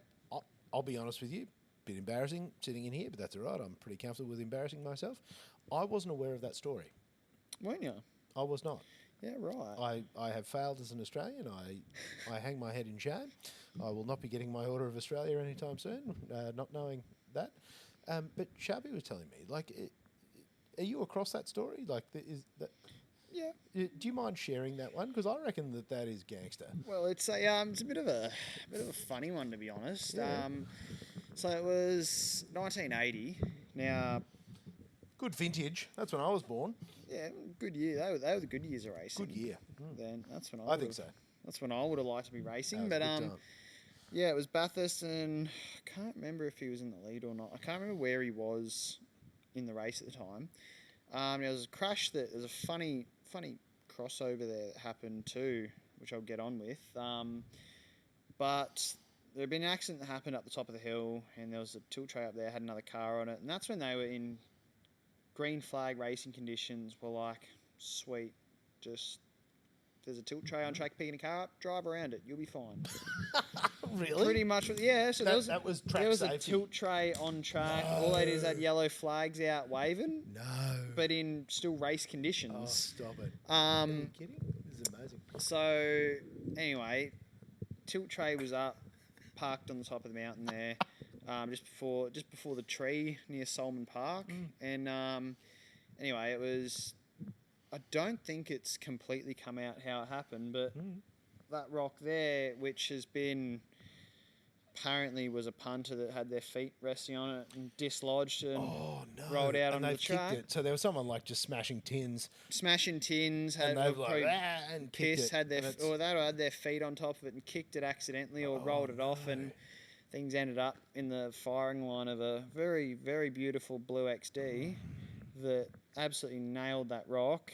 And you know, back then, because it was all a privateer sport, like there was not, you know, there was factory backing, obviously, but it wasn't massive dollars behind racing. Full professional sport. It was like the cricketers of the time. They're like, you know, punching darts and sinking beers and had a real job, and then went and played for Australia. Yeah, exactly. And that's what racing was like at the time.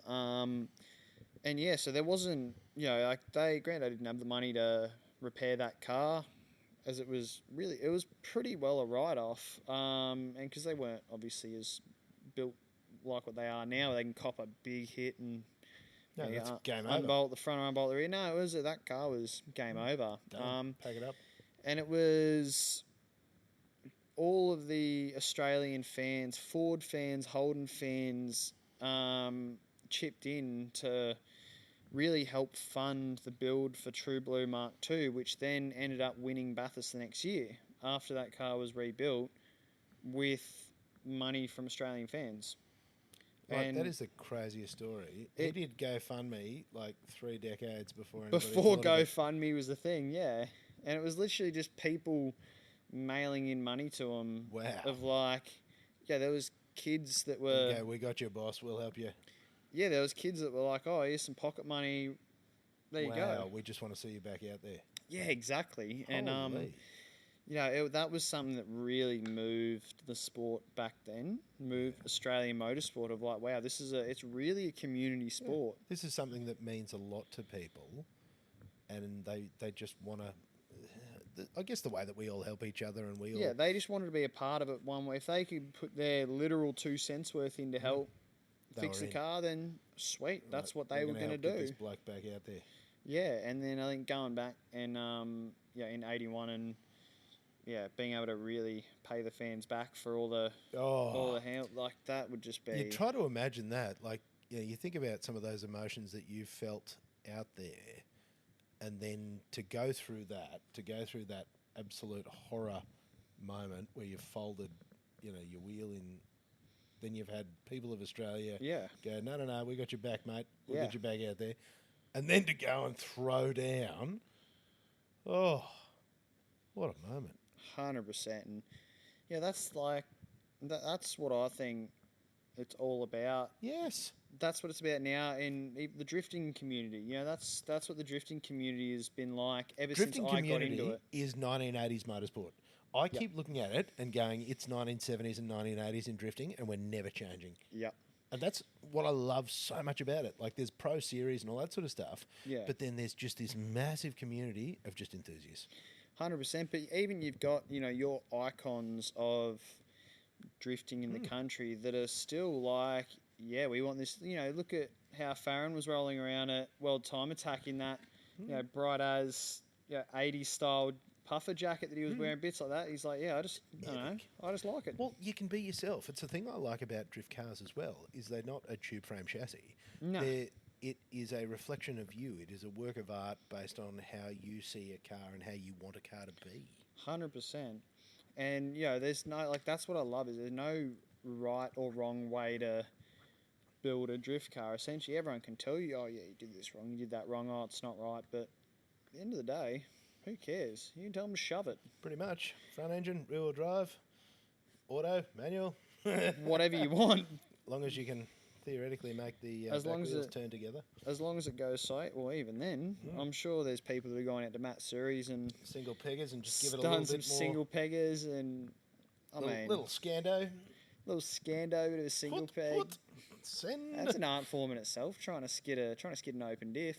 Oh, yeah. That's an art form in itself. But again, you're a Barana bandit too. We discovered that we are both front-wheel drive handbrake masters, and I think that again, it's this progression from all these things. But then out into the drifting, and with the car that you've got, because tell us about your drift car. So it's a BA. This is a BF. BF. Which they're all the same thing, anyways. BA, BF. So, bought it cheap off Marketplace, and then from there just sort of slowly started buying bits for it, like, got hydro for it, got a mini spool for it, and got an AU house lock kit for it, chem plates, the whole kit there, and pretty much from there was like, we're hitting QR, Coffs Harbour, all that. Doing it all. And just because why not? Because why That thing's been auto since day dot. It's only just going manual now. I've had the thing for a couple of years and gone through multiple turbo setups with it, gone through multiple relationships with that car. That thing's stuck with me. They do that. Mate, there is plenty that car's gotten me. Like that car has gotten me through a ridiculous amount of just life bullshit. That is the best way to put it. Yeah, that's what people don't see.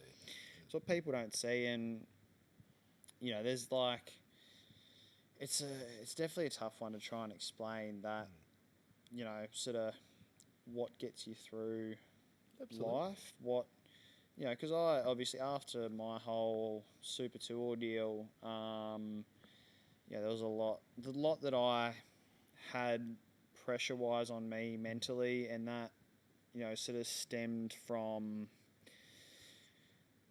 it was me putting pressure on myself. There were some other decisions that probably weren't the right decisions to make, that we made, that sort of impacted the trajectory of where I ended up in Super 3 and 2. Now it was definitely a difficult time. Like it was, and especially when you're in the 18, 19, That's a complex age. It's a very difficult age, especially to be going through it. Like, that's the other thing that, I think I sort of took for granted, was, in TA2, everything was going well, won the TA2 championship. Which is a big deal. And, like, that was, the first big championship deal. I'd won, and, like, we dominated that year pretty well too. And then stepped up to Super 3, and it was a different ball game from there. Right. Like, that was just a level that I was not prepared for. And in what ways? Like, what made it so different? I think the mental load that you have each weekend, the mental load is just considerably higher than what you could sort of fathom from an outside point of view. Are there more expectations, or was it your own pressure on yourself, or personal pressure? The expectation was higher. The level of driving was much higher too. You've got, obviously you're on the big boy stage at that point with supercars at every round. Like every round you do, you are at supercar events. So the intensity's gone up. The intensity's dialed way up. Because you're sort of part of the whole circus then. Yeah, well, it is the feeder category for the biggest racing series in the country. So you have a lot of eyes on you, so especially. All of a sudden, you've gone from sideways over the mountain. Yeah. TA2 to just this layers of complexity. Yeah, and I definitely wasn't ready for the mental challenge that was going to bring for me. And, it's something I definitely should have spoken to people about earlier. But you also wouldn't know, would you? Because you turn up and it's hard, and you're like, well, of course it's hard. I'm like, well, this is sort of how it is. How it is, It's hard. and it got to a point where I sort of couldn't deal with it anymore, and that's when I'm like, well, this isn't this shouldn't be how it is, and that's when I kind of realised, oh, it's not how it's supposed to be. And how did you get to that realization? Because I guess I'm interested to understand, like, how it sort of hit that point where, because there's obviously a tipping point where it just becomes too much, and I guess I'm interested to understand sort of how it compounded.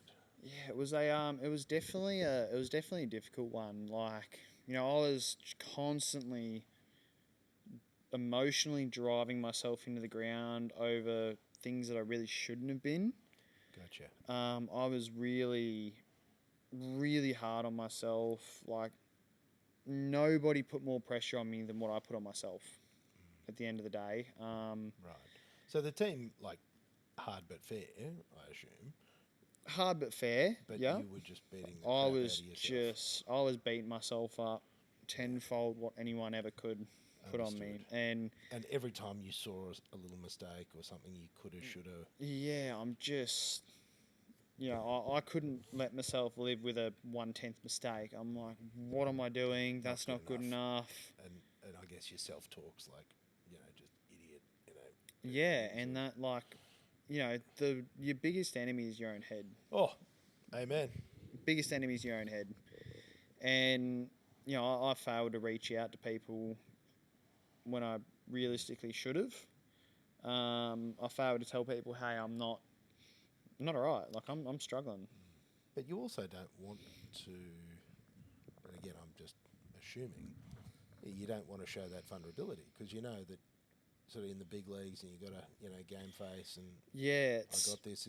Was there a bit of that weight as well? Yeah, there was definitely that. You know, I'm on the big stage now. Like, if I want to make supercars, I've just got to deal with this. Like, you know, it is what it is. It's what you got to put up with. All of that, but it's not. Yeah. And that's what I didn't see. It's not what I should have to put up with. Yeah, it's different, and there weren't strategies in place. And do you think it made it better or worse being part of a family, you know, organisation like this? Did that? I think on myself it made it worse because then that was just more fuel for me to put more pressure on myself. Yeah. You know, and like you know, Dad and Granddad weren't putting pressure on me. They couldn't care less what I did, as long as I'm enjoying it. But I still would drive that pressure into myself, and you know, my expectation was a lot higher for myself than what it should have been. Did you get people giving you that sort of stuff though? You know, big shoes to fill. Did you get like that sort of stuff? Yeah, I get that, but you know, it was kind of a case of I'm just like, oh yeah, whatever in my head. I'm like, yeah, shut up. Yeah. Yeah, no shit. I've heard that 1,000. Like I've heard that 1,000 times. I know. Yeah. You go, yes. Yeah. I'm aware. Yeah. 100%. Gotcha. So thanks for the update. Yes. Exactly. Yeah, I know. Yeah. Exactly. It almost needs a bit of thank you, Captain Obvious. Like. Yeah. 100%. It's like that's the one thing I hate is it was people stating the obvious. I'm like, thanks, mate. I'm Stevie Wonder. I couldn't see that myself. And see, that's where you just need mad dry comedy. Yeah, So like that's. I had not ever once pondered it. Thank you for bringing it to my attention. I hadn't noticed the workshop I've been in since I was a baby. Yeah, it's like Never dawned on me. I know, but you know, back from that pressure, like back to that pressure side of it. It's you know, it wasn't you know, fans as such or other people saying, oh yeah, big shoes to fill or this or that or that, like none of that was ever really the issue for me. Interesting. You know, I got to a point where I was just stewing over every decision everything I was doing. Am I good enough? You know, just to the point where I'm beating myself up over decisions that I shouldn't be beating myself up over. And it got to a point where mentally it took a big toll on me, and I completely broke down and lost it. I'm like, you know, to the point where I was like, you know, I don't want to live in this mental state anymore. Like I'd just, you know, pulling the pin would be pretty easy right now. And that, again, for people that haven't had the lived experience of what that is like, it's very hard to understand. But for those of us who have stared into the void, and the void has stared back and spoken to us, Yeah. we fucking get it. 100%. You come out the other end, like, it sounds cliche. You come out the other end stronger, absolutely, but that doesn't make it easy. It certainly not doesn't. easy. Now, the other thing that I thought was quite hard too was, obviously you get people like, oh, have you spoken to a therapist? Have you done this, done that? And I'm like, I can't do therapists and things like that. And I was to a point where after I sort of pulled the pin on racing, I'm like, I need time myself. I went very downhill after that. Like,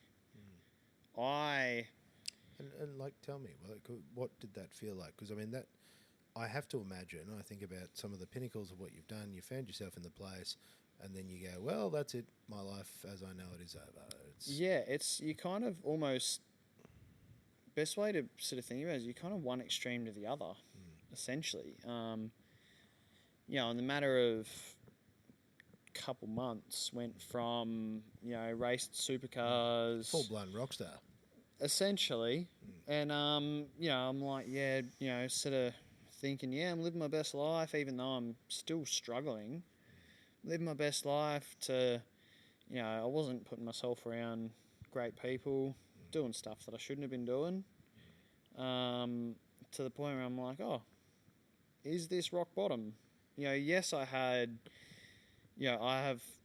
always had the support from mum, dad, grandparents, everyone. I've always had good people around me to turn to, but you don't always feel like you can turn to them, and that's what made it a lot harder, is that you can't, the people that you're closest with, family mainly, there's a lot of stuff that you just don't feel like you can tell them, and that was the hardest bit for me. Was trying to have those very complex conversations. Yeah, 100%. Of I'm not okay. When I guess there's also that you look around and you're like, well, he did it and he did it, and how come? What's wrong with me? Like, and you have those thoughts. Have you come across rejection sensitive dysphoria? Are you familiar with that one? No, I'm not. That is one, my friend, that I think you should read up on. The stuff that you're talking about here, and this is I'm just armchair therapy here. I'm 8 years of therapy, mate. I see somebody once every 2 weeks. Yeah, right. FYI. And do you know what that is, mate? That shit is Bunnings for the mind.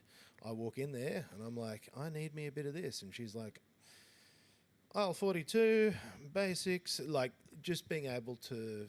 Yeah.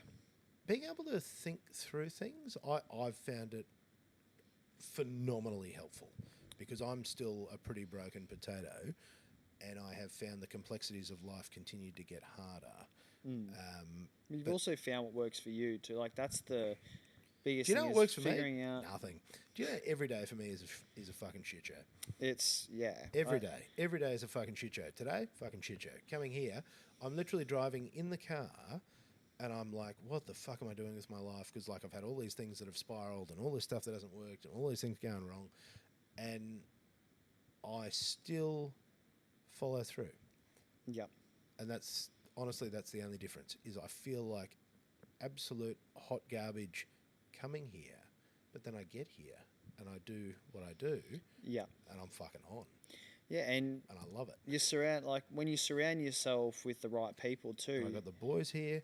You get out of the car and you see the boys and you're like, hell yeah. Yeah, what's going on? Let's go, like, boys. Whereas me in my own mind to this day, with all the work I've done and the medication, the whole thing, I'm still a living shit show. Exactly what I said before. You're your own biggest enemy. I wish it magically got better, but it's still a train wreck. And I have found that to be reasonably frustrating, because you're a much younger man than I am. But getting to understand these things is actually what has removed some of their power for me. And that rejection sensitive dysphoria thing is basically when anybody sort of says something, or when you identify something that you haven't done the way that you should, because we have these perfectionist abilities, because we're so stupidly good at stuff. Yeah. We take it and it hits us like a fucking punch in the chest. Like Yeah. you've been hit in the chest by a fucking freight train, and it just goes, and like it can wipe your whole day of you just ruminating and looping on that Yeah. thing that you could have done a little bit better. Yeah. Rejection sensitive dysphoria Yeah, right. is what that's called. Definitely have. Yeah, but I 100% understand exactly what you're talking about. These though. Like, things- it's so. And that's what's really crazy is you have these patterns in your mind of the way that we think and go through things, and then you go, okay, they figured that out. That's in a book, and then you start to notice it, and it's that whole becoming the watcher thing and becoming the watcher of your thoughts. Yeah. Because our brains, the way that we work, and because we got the high speed brains, but we're still like half of it's still running on dial up. Yeah. Yeah. Exactly. It's crazy. You're so switched off at. You don't realize how switched off you are all the time until you then hyper focus And then on you're something you're really keen about, Is and it like- then I'm here doing like mad audio and a cinema camera and anamorphic lenses and like just mental So- stuff, but I find that fairly effortless. see that's all like. It's Yeah. like me trying to speak Chinese, all that. Absolutely. I could not understand that. But then, you get me tearing apart a barra. Oh, I'm in my zone there. That's It's like putting Wet Bix and milk into a bowl. It's just easy. Oh, You just go, da, da, da, 100%. Got me tunes going in my shed, and I'm river. enjoying it. Got the boys there, and we're just Yeah, best day doing ever. whatever, enjoying it. That's my comfort zone. It's like a lot of people have their comfort foods. Well, that's my comfort zone is just that, or behind the wheel of a 2007 shitbox. Yeah, It's my comfort zone there too. giving it the berries. And see, that's 100%. very hard. So you sort of hit a point where you had to step back. And like it's been a fairly big step back for you. And again, you can sort of share as much or as little as you like. But, you sort of said that, you've stepped away from social media and you've really just gone and I focused on yourself. I basically, from everyone else's point of view, is I fell face the earth completely, just MIA, disappeared, and I disappeared from myself too for that while after I left. I wasn't me. I wasn't happy with where I was. I wasn't happy with what I was doing, any of that, and I got to the point where I'm like, what am I doing? Like, I need to sort myself out. And it is still a daily occurrence of I still need to sort myself out, and I need to make sure I'm working on myself. And every day you're constantly working on yourself. You're evolving in your own mind of how, when you're presented with mental challenge, whatever it may be, some sort of roadblock, is you're constantly learning from everything you've gone through previously to then better yourself, better your decision making, and that's what for me I wasn't doing for a while. I was just kind of like, whatever, arms up in the air, don't really care. I'm just whatever. I had Jesus, take the wheel. I literally had that, I haven't that like, I don't really care attitude. Like, there's a good I don't care attitude, which is the attitude I've got now. But then there's the I really don't care about anything, and everything's bullshit and rah rah, and that's the attitude I was in for a while. So that was definitely a struggle. That's not somewhere that that's not a place I thought I'd find myself in at all. But after I think that, like, that just realization of I need to drag myself out of this ditch. Like, I need to help myself. And then starting to surround myself with the right people and, mates that I'm like, because I don't have a whole lot of mates. I don't put myself around a heap of people, but I put myself around the right people. That's the difference. And you've got people around you that you could turn to any person for any reason, and it doesn't matter what it is that you need help with or whatever, they'll help you. Done. No questions asked. So, you know, I put myself around the right people. I started working on myself in regards to just, you know, 'cause I was drinking every day. You know, just stuff I shouldn't have been doing. It's the problem though with before I was medicated, mate. I would say like Yeah. 2 rum and cokes and my brain goes quiet. Yeah, And it's the that only thing that numbing worked. feeling. Yeah. Only thing that worked. Everything else terrible, but it has such dire consequences, and we spicy brain people were also prone to addiction, and so it's very easy for us to go some is good but more is better, and hit those patterns which are just so unhelpful. Yeah, exactly. And it's you know, I was sort of in that, oh yeah, going out and getting pissed, like getting absolutely like not like, oh yeah, cool, let's get pissed. Like I was getting rotten. Next planet. Yeah, I was like 3-day hangover type rotten, and it was not fun. And I have to imagine that would have been very tough for your family as well. Like I'm sure for mum and dad as well to sort of see you going through that. Yeah, and because they wouldn't have known how to help. I'm sure. Like yeah, but I don't think they knew how severe. how severe as such either. Like I could be wrong, but I don't think they knew how sort of severe it all was either. It was more sort of other mates that kind of picked up on it and were like, and they're like, "You're not okay, are you, mate?" Yeah. Like, And that it was really a test of who was a proper mate to me as well, and who was who are the fair weather friends who want to be on the rockstar circuit, and who are the people who are still there with you. Yeah, and even some of the mates I made when I was sort of at that point too, I was like, well, you know, I got there's a couple mates I made then just over through drifting, and you know, Liam ended up being who's now my best mate. Like, speak to each other every day, see him every second day, pretty much.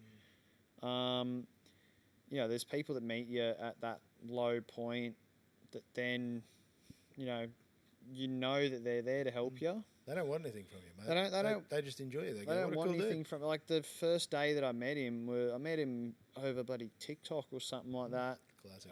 Because we were both Gold Coast, both drifting, and he messaged me and was like, "Oh, what are you doing?" I'm like, "Oh, I'm building a new motor at the moment. I'm actually lapping valves in me Barra." He's like, "Oh yeah, cool." I'm like, "Oh, do you want to come over, give me a hand?" He's like, "Sweet, yeah, I'll do that." So yeah, and then from there we got on like a bloody house on fire because we both got hit with the same spicy stick. Yeah, and it's phone going off, bloody hell. Yeah, like we both got hit with the exact same love of cars, I'll call it. And yeah, from there, he's one of my closest mates. He's definitely a dude I can rely on for absolutely anything, and that's the hard thing. It's something that I've found astonishing, you know, through my sort of decades. Grandfather's calling me. Oh, there you go. Get the big guy on. Hey, how you doing? Oh, hang up. See, it's pretty funny when Granddad rings. Oh, you there? Hey. Haven't locked up. I'm not actually sure. I don't even know what time it is. Same. 10 to 6. Oh shit, it's 6 o'clock. Yeah, right. Does the alarm come on automatically or something? Classic. Yeah, right. No, we'll wrap it all up. Honestly, this is the best ever. Yeah, right. Not too easy. I will. I'll go for a walk around in a sec. All right. See ya. Love ya. Bye. All right. There you go. What did the big cheese say? The alarm's gone off. Oh, the alarm's gone off. The alarm, as in the alarm to wrap it up, has gone off. That is absolutely Time has run out. Sensational. The big guy said, it's time to go. Yeah, so I didn't realise how much time. That's the magical thing of podcasting. The sitting and talking of shit makes time just evaporate. Yeah, well, I think Cameron said pretty well. This is how it was going Happens to every go. time. If you know, You start talking, you're like, oh, we've just been chatting for 45 minutes. Then, like, next minute, oh, it's been running for it's 2 been hours. three and a, well, 2.5 hours, and happens every time. 6 o'clock, and we got here at 2. Yeah, this is the joy of, conversation. Yeah. So you're finding your way back, and you're going to go and do some steering. I want to do some steering again. I'm sick of sitting around. You're going to do serious steering. I want to do serious steering. Not just hoodlum sideways steering. Not just hoon and old Falcon with around. the hoons and all those idiots. You're going to do real driving with the real drivers. 100%. So yeah, look, I've taken enough time away to really work on myself. I know what mental state I'm in now, and definitely feel like it's the right time to get back seriously on the steer. I want to get into a TA2, and all going well. I might possibly look at a Super 2 program or something next year. Let's go. So, but for now, baby steps. Want to get back behind the wheel of whatever it is that I can. So Backy's in the mini drift carts through the family workshop. The Mini Drift Kart World Championship, sponsored by DJR. Yes, except until the alarm comes on and then you get kicked out. Till Grandad calls me. Yeah, and goes, come on, idiots. Get out. Get out. What are you doing? Yeah. And look, we will respect the good man and bring this to a close over the next few minutes. So with that program, is there something lined up, or is this? I haven't got anything locked in yet. But as we're such. making steps. Definitely making steps, having conversations, seeing what the best way to go is. Because I wanted to dive head first back into a Super 2 drive. It's what I wanted to do originally. And everyone around you said, "Turn it up." There were certain people around me that thought that was a great idea, Ryan. It's fair. I still think it would have been good fun. Yeah. There's other people around that were like, the nice term for what they said was, hey, that's probably not the best idea given you've had almost 2 years out of a race car. Correct. So Wise. definitely wise. And but look, you would've need been- that. Could have been cool. You need the balance of advice. You need the mental friends who are like, "Yeah, send it," and then Yeah, exactly. No, you definitely need that balance. Between send it and hey, let's be serious about this. let's for a be sec. serious. We're going to do it seriously. Let's put a plan in place and make things happen. Well, so this is a big 100%. deal. So you're going to get back out there. So a man that has won a championship already has Want had to the get back out test, there. driven at least one supercar with the fam. Bit of pedigree. Yeah, I done think a few years isn't that the of- sort of chat that people use? Yeah, a few years of supercar racing under me belt with Super 3 and bit It's of in the Super 2 In the DNA, isn't in the it, DNA. mate? But yeah, like get back. I want to get back. Get back behind the wheel seriously. Start putting a full program together. And then look at next year putting a full program together. Hell yeah. But just steering whatever I can this year. Whether that be production cars, GT4, TA2 Trans Am, a Hyundai Excel, 24-hour Lemons, whatever it is. 24-hour Lemons is the best. Oh, that's definitely something I want to do.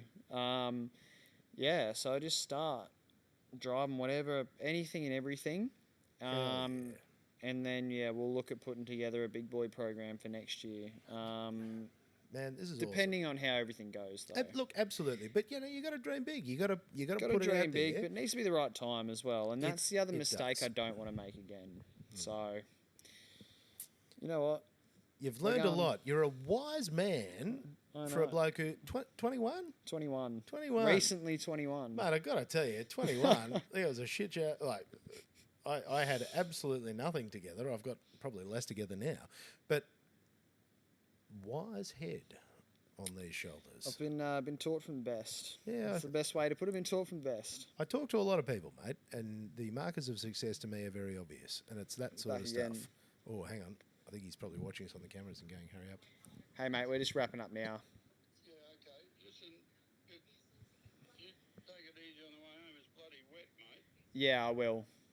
And you call me when you get home. I will. Worst case, I'll get one of the boys to drop me back home. Okay, who's there? Cam and Ryan are here as well, so one of them two can drop me back. Oh, Cam. yeah, Cameron said he can drop me back, so Yeah, but hang on.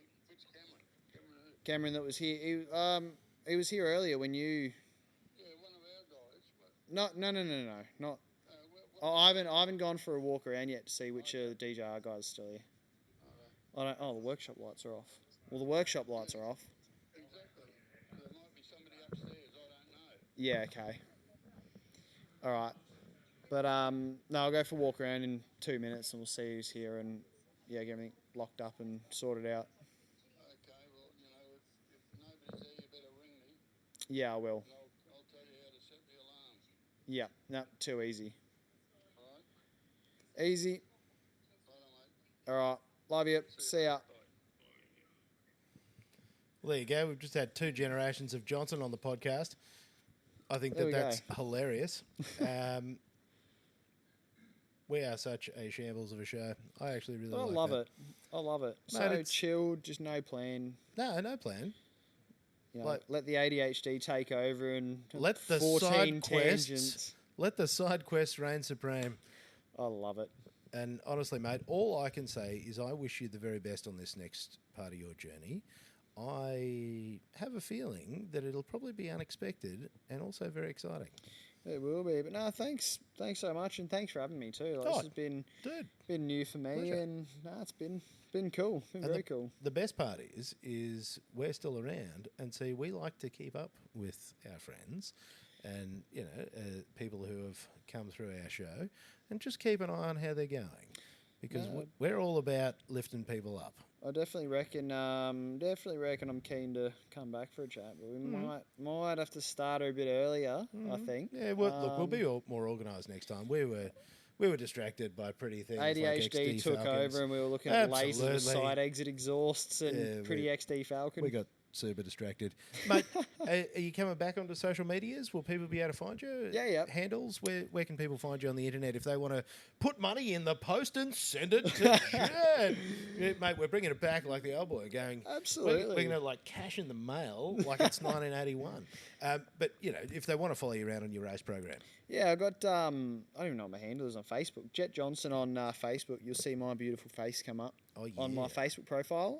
It's Jett Johnson _17 on Instagram, I think. there you go. I'll have a bit of drifting stuff coming up pretty soon. I got some partnerships there. Many with excites. Uniclutch being one of them. Obviously, Let's go. I did see some subtle advertising there. subtle advertising. That was very smooth the way that you snuck that just, in there. I just thought it was good. snuck it in there, you know. Effortless. Key at sneaking sponsors in Mate, there. I But thought that was seamless.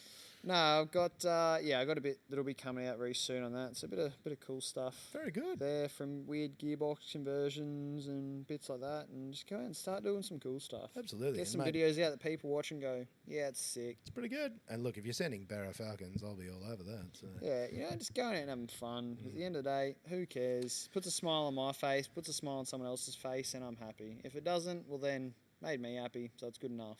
That's a win. All right, we'll wrap it up so that Grandad doesn't ring a third time and then we all get in trouble. Yeah. I don't want to get a lifetime ban from this joint. I only just got let in here the first time. Jett Johnson, sir, it has been an honour and a privilege. I really appreciate it, dude. And I'm just really excited to see what you do next. I think you're going to have a lot of fun. No, really appreciate you having me. Thank you very much. It's been a good yarn. Mate, it always is. It always is. And for those of you listening that made it all the way, another ridiculously long episode of the All Red Everything podcast. Be kind to yourselves. Catch you next time.